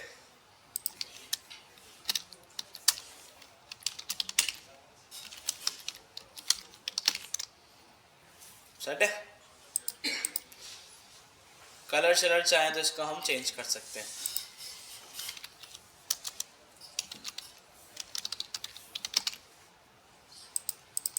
ठीक है भाई, इससे लॉग आउट हो जाएगा यूजर, और जो करंट यूजर लॉगिन है उसका यहाँ पे डेटा वगैरह शो हो जाए। ठीक है, वो कैसे होगा अब आप देखें। हम एक काम ये करते हैं, इसमें डालते हैं कॉन्टेक्स्ट एपीआई, यहाँ पे रिडक्स भी डाल सकते थे, अभी डालते हैं इसमें हम कॉन्टेक्स्ट एपीआई। क्यों डाल रहे हैं, क्योंकि एक जगह यूजर का डेटा मंगवा के रख लें और वो डेटा हर जगह शेयर हो जाए।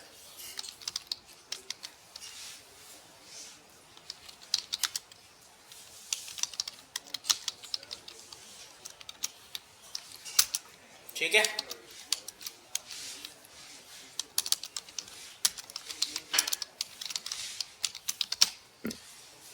app.js में करते हैं इसको,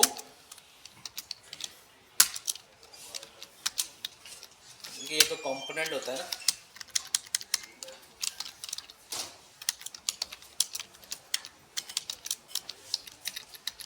ठीक है भाई, अच्छा इसमें रिडक्स डाली भी हमने, तो रिडक्स के साथ भी इसको ऐसे कर सकते हैं, लेकिन चलो खैर है, अभी रिडक्स के अंदर ले आते हैं इसको। अच्छा, इसको हम बोलते हैं क्या होता है, वैल्यू।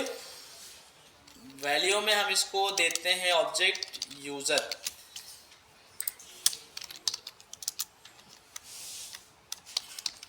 यूजर सेट यूजर,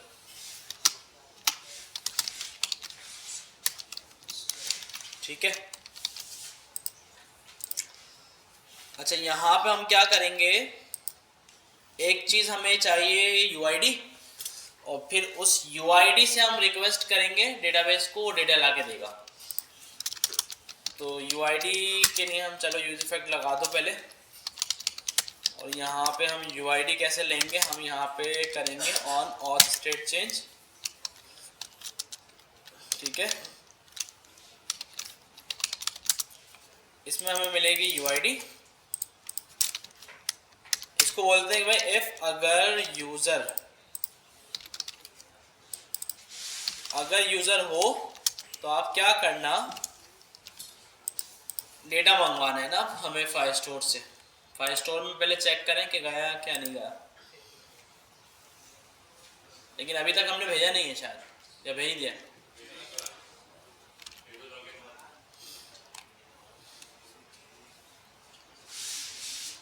क्योंकि लॉगिन हमने ना पहले कर लिया था इसमें, क्योंकि काफ़ी सारा काम हमने इस प्रोजेक्ट में किया है। तो देख लेते हैं, मंगवा के देखते हैं क्या आ रहा है नहीं आ रहा। गेट डेटा इसमें होगा, गेट डेटा। ये रियल टाइम मंगवाने की ज़रूरत नहीं है क्योंकि ये यूज़र का डेटा एक ही बार आएगा।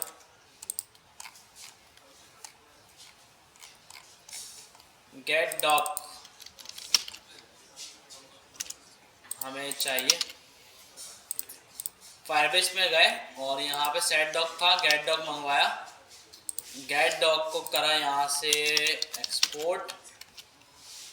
उसके बाद app.js में आकर हमने कहा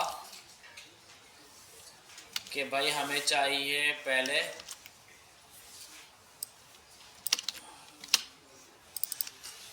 डॉक चाहिए था और इसके साथ साथ गेट डॉक चाहिए था, ठीक है। लेकिन ये यहाँ से लिया है, इसको हम मंगवाएंगे कहाँ से, फायरबेस से, ठीक है। इसको भी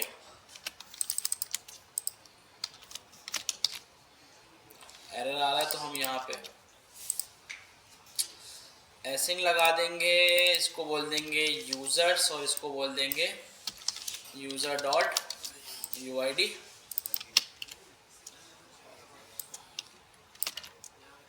एग्जिस्ट होगा तो ये चलेगा, नहीं तो वो चलेगा। तो देखते हैं क्या चल रहा है। एरर भी आ रहा है, ऑथ इज नॉट डिफाइंड।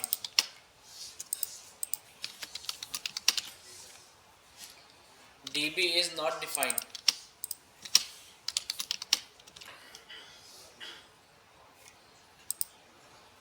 ठीक है, क्या बोल रहा है भाई, ये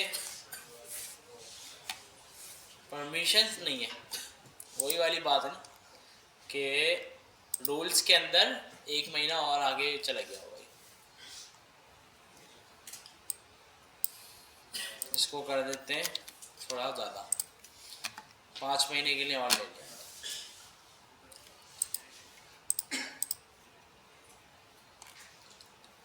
नहीं है ना, तो इसका मतलब नहीं गया ये, ठीक है। तो दोबारा से यूज़र लॉगिन कर लेंगे। अच्छा, इससे पहले हम यहाँ पे हैं अभी, तो चैट के अंदर हम जो है ना एक लॉगआउट का फंक्शन बना देते हैं।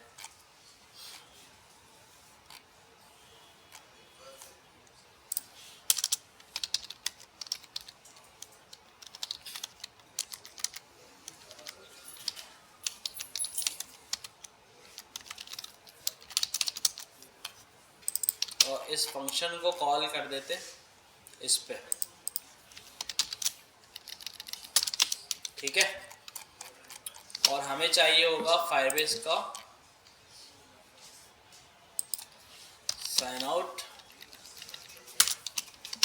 इसको करना होगा यहाँ से एक्सपोर्ट, चैट में आके इसको यहाँ पे करना होगा इंपोर्ट। साइन आउट क्या क्या लेता है, ऑथ लेता है हमसे,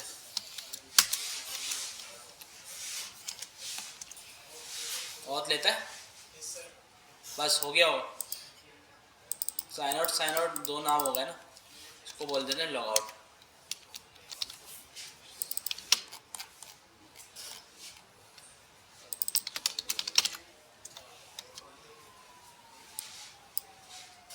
ठीक है भाई, इसको करते ही ये बोल रहा है sign out is not defined. मंगवाया तो है भाई, ऊपर से आया नहीं।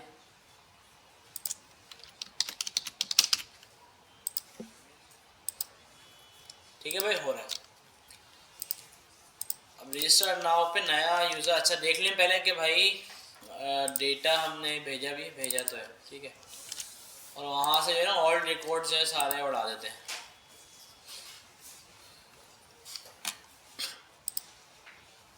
डार्क मोड भी आ गया फायरबेस का भाई, क्या था।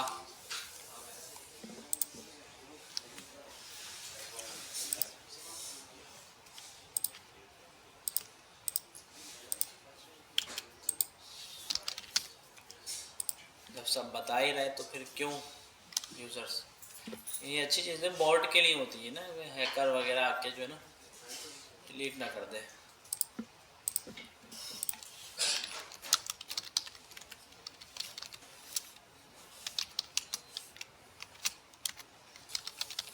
ठीक है, रजिस्टर किया और ये हो गया। और यहाँ अगर हम देखें तो मेरे ख्याल से तो नहीं बना होगा। तो क्यों नहीं बना होगा? क्यों नहीं बना? तो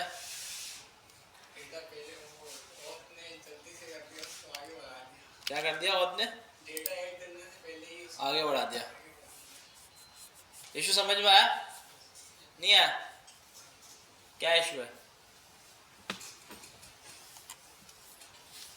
क्या इशू है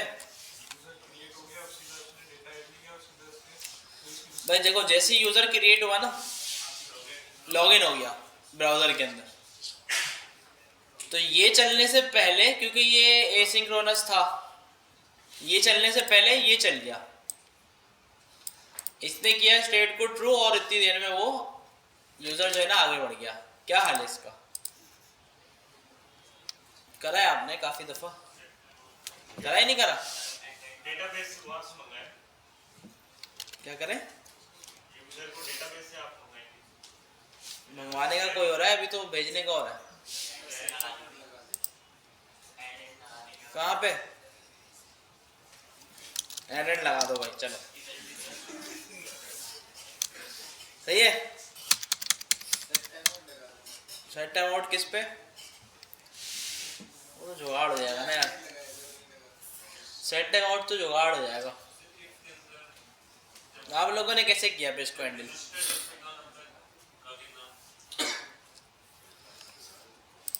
रजिस्टर यूजर हो जाएगा ना जब, तब लॉगिन हो। अच्छा, हम ये भी कर सकते हैं कि, अच्छा इसका एक ना प्रॉपर हल पता है क्या है? सही वाला, कि यूजर को ना रजिस्टर करवाओ और उसके बाद लॉगिन भी करवाओ, ठीक है?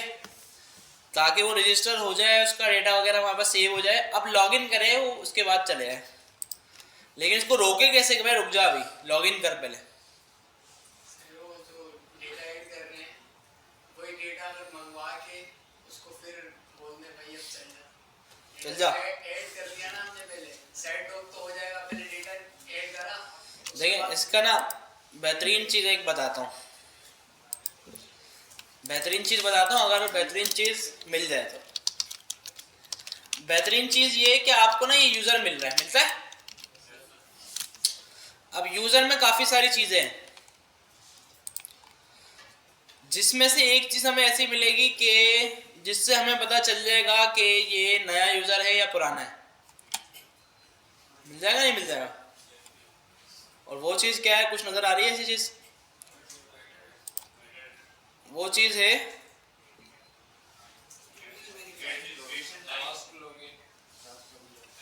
क्या? Last login. इससे क्या करूं?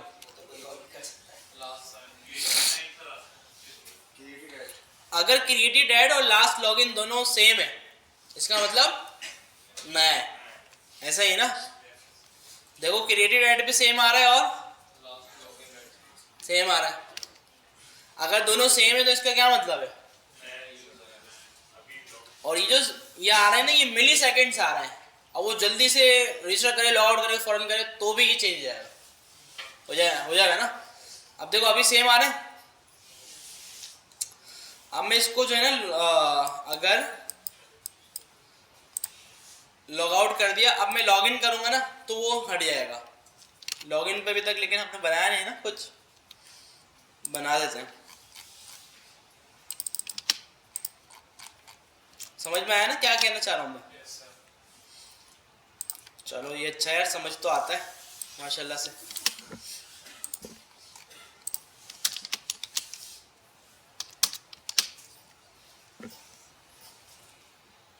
ठीक है, ये हो गया। और क्या था? सबमिट एक बना देते हैं।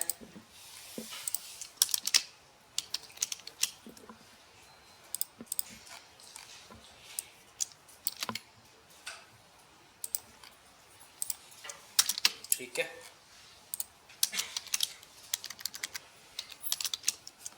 और क्या रह गया, ये रह गया, नेम तो होगा नहीं, ईमेल होगी और वो होगा, तो पूरा ले लेते ना ये इस तरह से। ये एक होगी ईमेल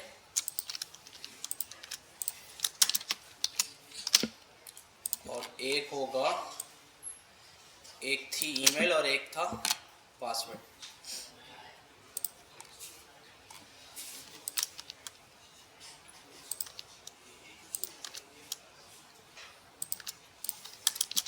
ठीक है, ईमेल और पासवर्ड, इसको कर दो टाइप, सबमिट, और ये लॉगिन फॉर्म आपका तैयार। लेकिन आ गया इसमें एक एरर जो कि ईमेल रिजेक्ट्स का है, इसको ईमेल रिजेक्ट्स नहीं मिल रही, तो इसको करवा देते हैं इंपोर्ट।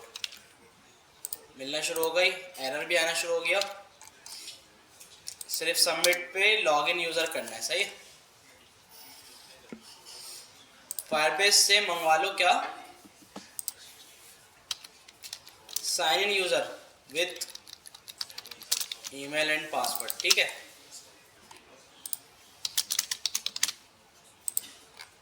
चलो डेटा आ जाए तो उसके बाद आप करना, इसको भी इंपोर्ट कराओ, ये नहीं हुआ होगा।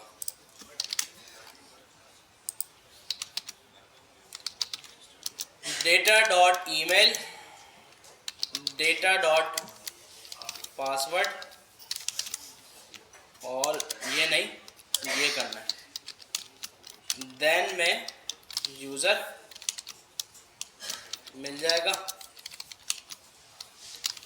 और कैच में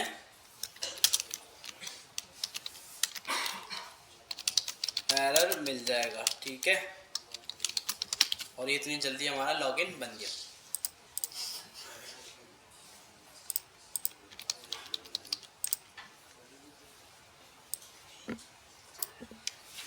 क्या बोलता है भाई, अच्छा 1 2 था ना।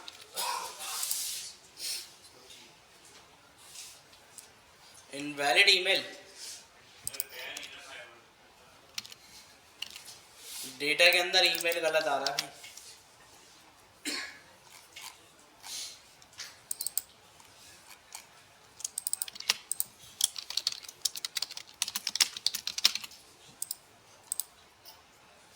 सही तो है, ऑथ इनवैलिड ईमेल, gmail.com सही तो जा रहा है। डेटा डॉट ईमेल, यही सिंटेक्स है ना इसका।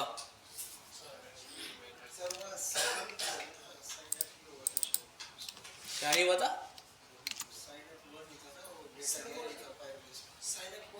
साइन अप हो तो गया था, हुआ है, उससे क्या ताल्लुक है, इसका तो ऑथेंटिकेशन से ताल्लुक है ना। मेरे ख्याल से ही सिंटेक्स गलत दे रहे हैं हम इसका ना, ऑथ का। ऑथेंटिकेशन के वेब में जाके हम देखते हैं गेट स्टार्टेड में कि भाई ये हो गया साइन अप और ये हो गया साइन इन। हाँ, ये ब्रैकेट श्रैकेट नहीं आएंगे भाई, ये मसला था। वो सबको एक साथ लेके जा रहा था ईमेल के लिए। हो गया भाई, और ये यूज़र भी आया, ठीक है। अब इस यूज़र में अगर आप देखें, क्रिएटेड ऐड और लास्ट लॉगिन ऐट डिफरेंट है। तो चलें, अब इतने समझ में आ गई ये चीज़, तो बताएं कि कंडीशन क्या लगेगी यहाँ पे। दोनों इक्वल हैं तो ना करें ट्रू। अच्छा, दो कंडीशन लगेगी, एक तो यूज़र हो एंड यूज़र डॉट क्या है वो, Meta data, Meta data dot created add, और दूसरा अगर ये नॉट इक्वल्स टू है किसके, ठीक है, तो आप इसको ट्रू करना, ठीक है, वरना वो फॉल्स ही रहेगा, ठीक है। शुरू में समझ में आई भाई ये कंडीशन ही क्या, नहीं समझ में आई। चलो शुक्र है। लॉग आउट करते हैं, नया यूज़र बनाते हैं। देखा भाई Zain Khan, zan@gmail.com, password 123456, register किया, रजिस्टर हो गया। लेकिन आगे क्यों लेके गया?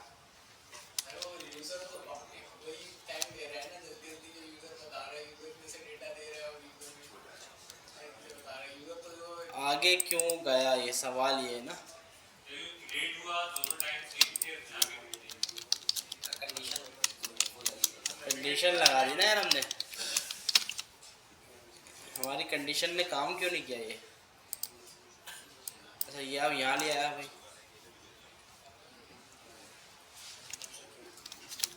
अच्छा हमने कंडीशन उलट कर दी या नहीं, या सही है?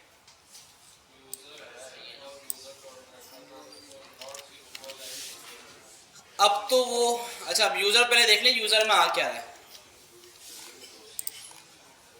मेटा डेटा पे दोनों सेम आ रहा है या वो आ रहा है?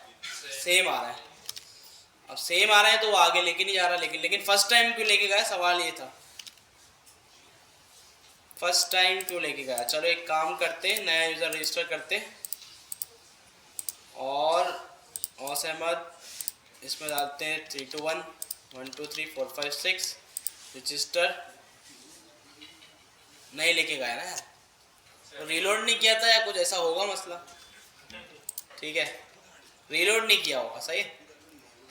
और अगर आप देखें तो ये जो है ना फाइल स्टोर में भी जा रहे होंगे।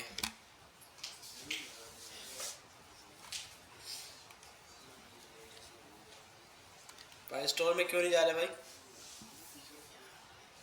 फाइल स्टोर में भेजे हैं हमने। साइन अप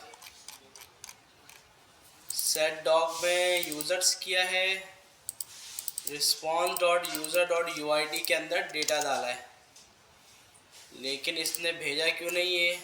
अच्छा ये बोला set dog is, set dog ही हमने इंपोर्ट नहीं किया हुआ। और फिर ये डीबी को भी बोलेगा ना, डीबी भी नहीं है, डीबी भी आ गया। ठीक है, कितनी सारी गलतियां कर रहे हैं देखो हम। देखा भाई 32 कर देते हैं और रजिस्टर करते हैं। डॉग इज नॉट डिफाइंड, जबरदस्त। मुझे लग रहा था सारा ऑटोमेटिक इंपोर्ट हो गया होगा, लेकिन हुआ नहीं। 2 करते हैं सिर्फ रजिस्टर, अब हो जाएगा ये। और डेटा आना भी शुरू हो गया वहाँ पे ना app.js में, लेकिन अभी इसको आना नहीं चाहिए था कि अभी प्रॉपर लॉगिन नहीं हुआ है। अब हम डेटा यहाँ पे देखें यूज़र में, तो डेटा यहाँ पे आ चुका है, लेकिन इसने हमें इसको ना फौरन हमें वहाँ लेके जाना चाहिए लॉगिन पे।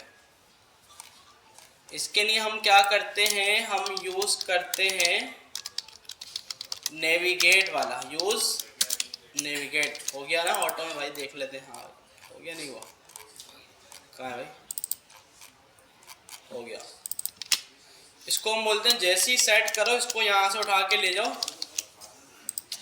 इस पे, और फॉर्म का ना ये यूज़ फॉर्म जो है ना इसका एक रीसेट होता है, इसको कॉल कर दो तो सारी जो फॉर्म है वो ये रीसेट, पता है क्या है, जैसे आपको स्टेट सारी एम्प्टी करना पड़ती है ना, सिर्फ रीसेट करो वो खुद कर देगा।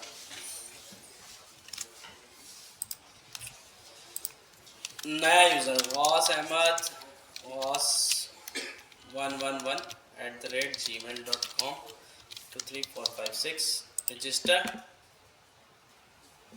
और ये लिया है लॉगिन पे।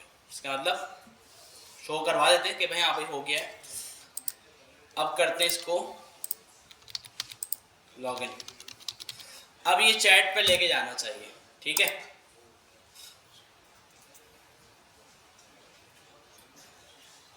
कब जाएगा यार, नहीं लॉगिन तो हो गया लेकिन चैट पे क्यों नहीं गया ये। नहीं इसको ना वहीं से ही लेके जाना चाहिए ना इस बार, यहाँ से। यूज़र आ रहा है, क्या हो गया, अच्छा अब इशू पता है क्या है, इशू ये आया कि वो तो पहले से ही लॉगिन था, ठीक है, जब रजिस्टर हुआ था ना तो वो लॉगिन हो चुका था।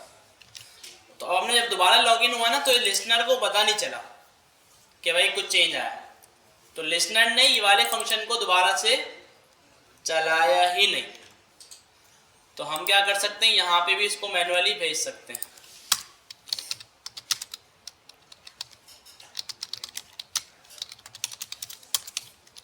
लेकिन इसके बाद रीलोड करने पे वो सही काम करेगा।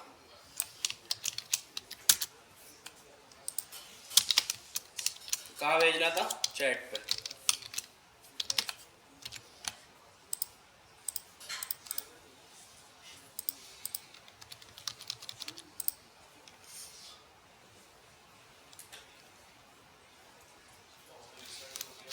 चैट पे गया क्यों नहीं भाई। अच्छा अब पता है क्या हुआ, चैट पे जा तो रहा है ये, लेकिन चैट का जो राउट है ना वो नहीं मान रहा, क्योंकि हमने चैट के राउट को बोला है कि भाई जब तक ये ट्रू ना हो ना इसको नहीं आगे आने देना। अब इसका ट्रू होना जरूरी है इसका मतलब। तो अब क्या हो सकता है कि या तो अब एक जुगाड़ नहीं सही होगा काम। अच्छा वैसे ना एक तरीका ये भी हो सकता है कि फायरबेस को ही हम मना कर दें कि भाई रजिस्टर पे लॉगिन नहीं करना आप, अगर फायरबेस कोई ऑप्शन दे रहा है फिर तो वो कंडीशन लगाने की भी ज़रूरत नहीं पड़ेगी। फायरबेस पासवर्ड विदाउट लॉगिन, तो पुराना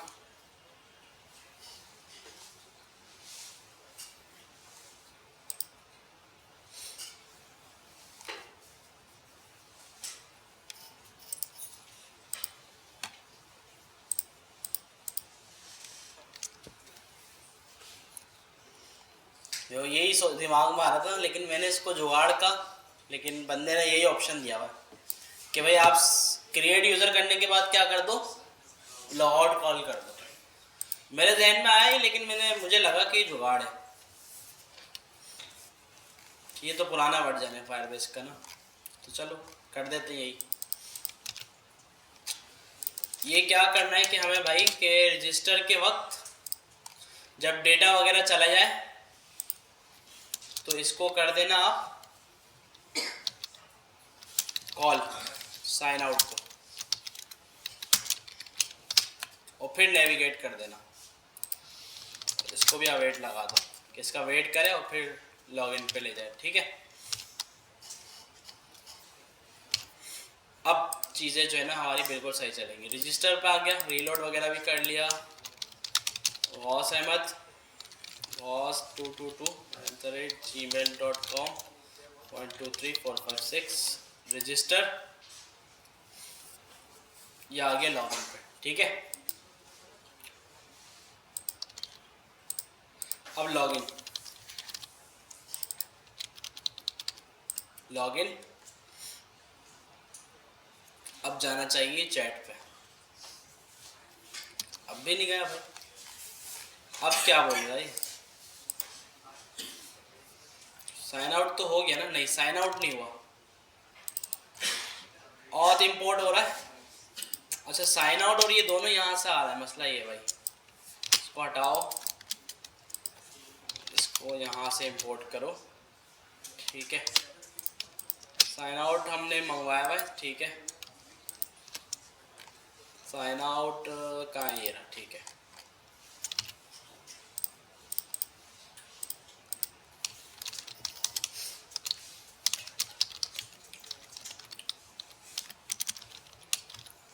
gmail.com पासवर्ड 123456।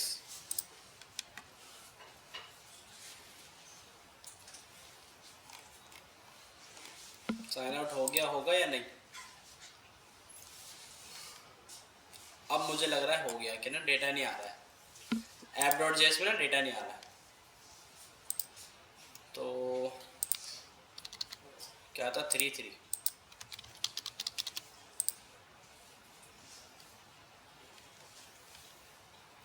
हो गया, लेकिन अब भी जो है ना वो लिस्टनर नहीं चला रहा।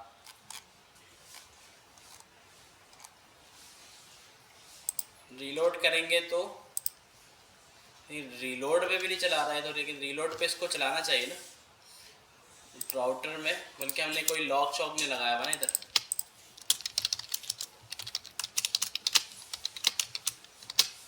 खैर इस वाली कंडीशन की ना वैसे ज़रूरत नहीं है, अब वो इसी वजह से नहीं लेके जा रहा आगे, क्योंकि हमने पता क्या कर दिया इसको, लेकिन ज़रूरत है इसकी भी अभी। ज़रूरत क्यों है? क्योंकि वहाँ पे हम क्या कर रहे हैं, साइन अप में वो पहले लॉगिन होगा, बाद में साइन आउट होगा, ठीक है। तो लेकिन अब जब दोबारा लॉगिन होगा ना, तो दोबारा लॉगिन होने पर ये दोनों मैच नहीं करने चाहिए, ठीक है। तो अब उसको चैट पे लेके जाना चाहिए, लेकिन इसको हम देखते हैं क्या कर रहा है। मेटा डेटा में दोनों अलग है, सेम है? सेम क्यों आ रहा है? मसला ये है ना कि अब मैं लॉगिन कर रहा हूँ तो उसको चेंज कर देना चाहिए, लेकिन लास्ट लॉगिन जो है ना, क्योंकि नया लॉगिन हुआ ना अभी, तो अब इसको लास्ट लॉगिन बोलना चाहिए, या हो सकता है लास्ट लॉगिन पुराने वाले को ही बोल रहा हूँ, ये भी हो सकता है। सर वो जो आपने जिससे कि लॉगिन तो हुआ था ना, उसने साइन आउट किया था ना, हाँ लॉगिन हुआ था तो उसका आ रहा है, हाँ वही आ रहा होगा। तो वही आ रहा है, हाँ मेरे ख्याल से। लेकिन इसमें ना ये भी हो सकता है कि कुछ देता हो कि भाई जिससे बता दे कि यार ये यूज़र नया है या फिर पुराना है। इसका मसला है फायरबेस चेक इफ और sign up there is new.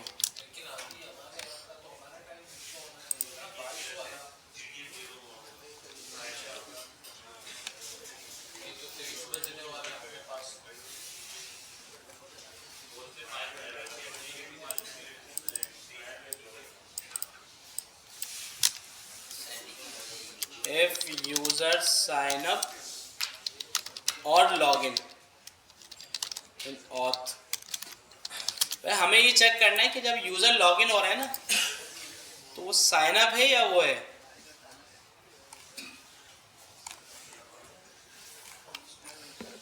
ये तो वही चीज़ है ना। अच्छा खैर लोकल स्टोरेज वाला ऑप्शन है हमारे पास, लेकिन हम कोई प्रॉपर सोल्यूशन चाह रहे हैं, वरना उसमें लोकल स्टोरेज में भी डाल के तो हम कर सकते हैं।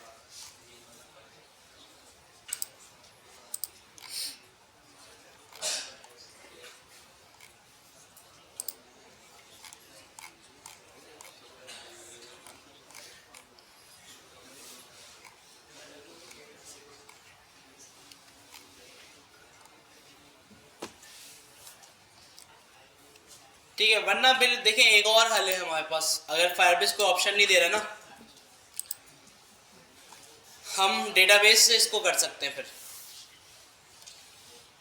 कि भाई पहले हमारे पास यूआईडी है, उस यूआईडी से इसको रिट्रीव करें और यहाँ पे हम एक प्रॉपर्टी रख दें कि भाई इज न्यू या फिर ओल्ड, ठीक है ना। ये हम कर सकते हैं कि भाई जब इसको हम कर दें फॉल्स तो ये चल रहा हो, या ये सिर्फ देख लो कि भाई ये एग्जिस्ट करता है तो लॉगिन कर दो, नहीं करता तो नहीं करो, ये भी कर सकते हैं। तो इसके लिए ना हम पता है क्या करते हैं, डीबी से गेट डॉग करते हैं, जो कि हमने app.js में भी किया हुआ है।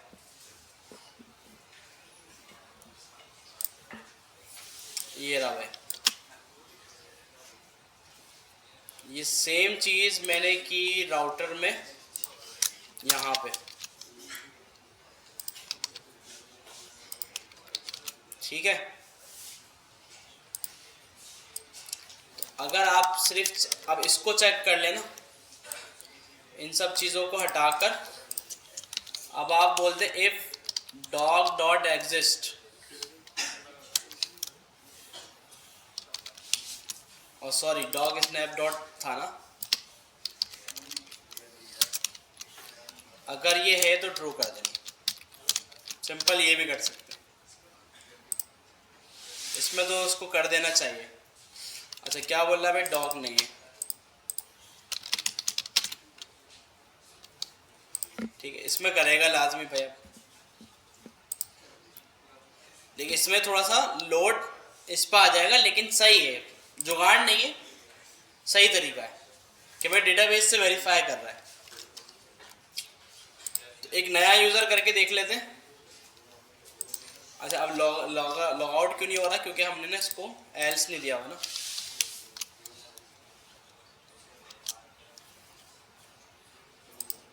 अच्छा या एक तो यूज़र भी हो और ऊपर से ये भी हो, ये कंडीशन बनेगी इसकी, अदरवाइज इसको कर दो फॉल्स। ठीक है ये सीन है। नया यूज़र, ईमेल,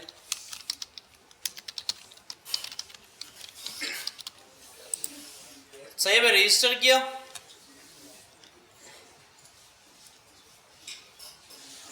गलत काम कर दिया। अच्छा अब डेटा भी जा चुका होगा वैसे, क्योंकि हमने कंडीशन ऐसी लगाई है ना। अब भले ही लॉगिन भी कर रहा है तो चल जाएगा, क्योंकि डेटा जा चुका। 4 वाली ईमेल डाली थी ना, हम चेक कर लेते हैं।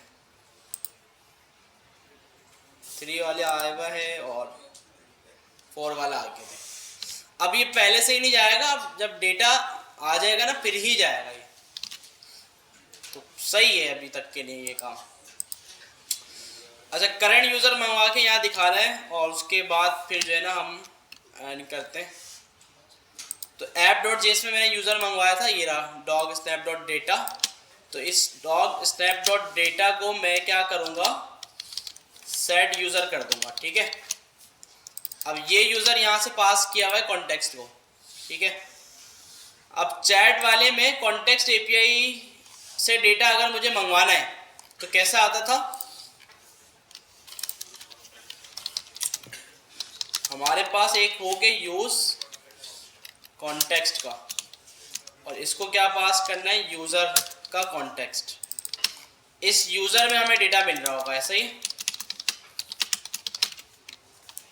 कंसोल करवा के देख लेते हैं, ये आ रहा है, लेकिन ये एम्प्टी क्यों आ रहा है। अच्छा UID इसको कहाँ पे नहीं मिल रही, राउटर में ना, ठीक है। इसको भी सॉल्व कर देते हैं। UID इस वजह से नहीं मिल रही क्योंकि यूज़र ही नहीं है, तो हम इसको बोलते हैं कि भाई या तो इसको ले आते हैं नेस्टेड, यहाँ से इसको हटाते हैं, एक तो यूज़र हो और फिर ये एग्जिस्ट हो, तो ये करना ताकि वो एरर भी ना आए ना।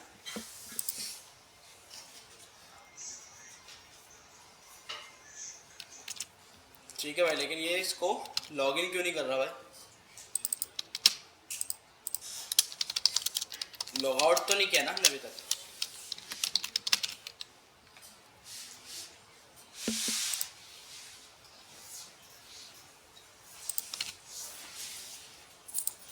लॉग आउट हो गया भाई लग रहा है,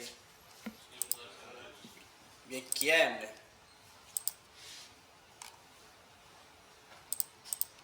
वन टू 3 4 5 6 लॉगिन, ठीक है हो गया होगा किसी वजह से।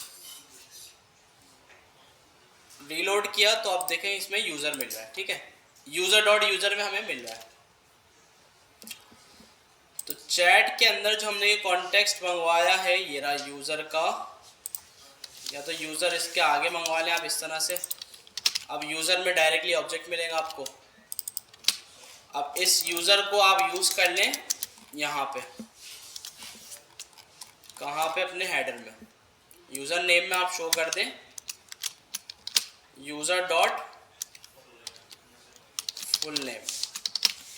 बहुत समझ आ गया। अच्छा हमने ना एक API यूज़ की थी। इस API का काम पता है क्या है, कि आप इसको ना नेम का एट्रीब्यूट पास करोगे और नाम दोगे तो ये नाम वाली इमेज जनरेट करके दे देगा ऐसे। जैसे इसको जॉन डोई दिया था तो उसने जेडी बना के दे दिया। अब जैसे मैं इसको गौस अहमद दूँ ना, गौस प्लस अहमद, तो ये क्या करेगा, GH दे देगा, GA दे देगा। और इसमें कलर वगैरह भी डिफाइन कर सकते हैं आप। और अगर कलर डिफाइन नहीं करेंगे तो ये क्या करेगा, अपनी मर्जी से दे देगा जो भी। अच्छा, बैकग्राउंड और दोनों डिफाइन किया है मैं, देखिए, वरना ये इस कलर का लेकर आएगा। तो इसको जो है ना हम यहाँ पे भी दे सकते हैं।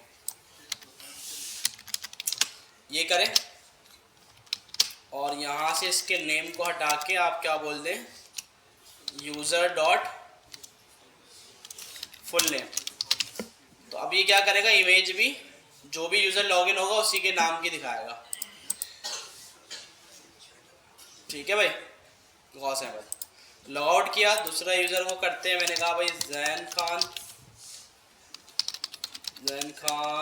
@gmail.com, password 123456, register. ठीक है भाई, जैन खान आ गया। लॉग आउट पे क्यों लेके जा रहा है, क्योंकि हमने रजिस्टर पे लगाया है ना। हाँ, मसला ये था। अब इसकी ज़रूरत नहीं है हमें, और इसकी चलो खैर है, ठीक है।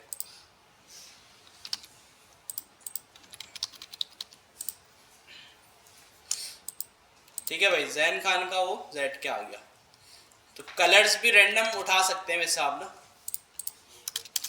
बैकग्राउंड कलर जो है ना इसके रैंडम उठा सकते हैं। ऐसे होता है ना, जूम कॉल में भी आ रहे होते हैं अलग अलग कलर्स की आप एक एरे बना दें। इसमें कौन कौन से रख देते हैं हम, ऑरेंज रख देते हैं, और क्या रख दें, ये वाला जो कलर था, बल्कि यहाँ नहीं बनानी ना, ये बनानी है हमें कहाँ पे, चैट, यहाँ पे ऑरेंज, रेड, और ये वाला रख देते हैं। ठीक है, अब हर बार रैंडम कलर यहाँ पे उठाने, कैसे उठाएं, चले बताएं जल्दी से। क्या दूं, ये क्या बता दिया भाई।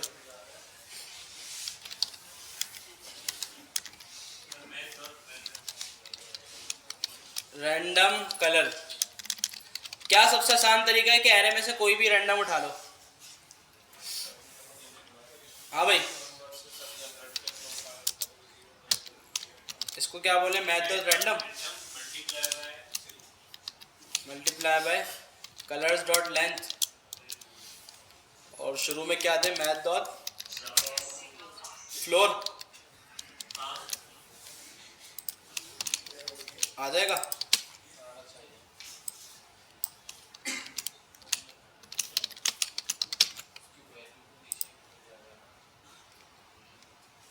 ठीक है भाई, कौन सा आया ये भाई, रेड अनडिफाइंड आया, बल्कि नहीं, सही आ रहा है भाई। ऑरेंज को नहीं आ रहा है, क्या देना पड़ेगा, अच्छा इसको ये देना पड़ेगा। तो रैंडमली ना कोई भी कलर उठाता रहेगा वो, लेकिन जूम में ना कुछ और हुआ होता है, वो आपके अल्फ़ाबेट्स के हिसाब से कलर आता है। देखिए, इसने रेड उठाया तो रेड पे ये दिखा रहा है, फिर दोबारा रेड उठाया, और फिर इसने उठाया ये वाला, इस पे ये क्यों नहीं दिखा रहा, क्योंकि ये बोल रहा है हैश नहीं चाहिए मुझे, सिर्फ कोड चाहिए। ऑरेंज उठाया, ऑरेंज और रेड पे ना सेम ला के दे रहा है, इतना कोई फ़र्क ला के नहीं दे रहा है। तो इसको अगर हम कर दें येलो, अच्छी API है काफ़ी यार ये, नहीं मानेगा नहीं, वो रैंडम में वही वाला उठा के ला रहा है, ऑरेंज में यही ला रहा है। और अच्छा, इसकी मर्जी के हो सकता है कलर, हाँ हो सकता है, एक्सेप्ट ही यही करता हो भाई।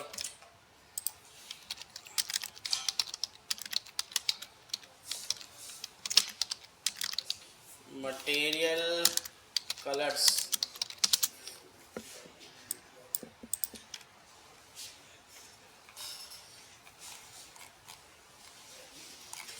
कहाँ है कोड भाई इसके? गलत लिंक में आ गए।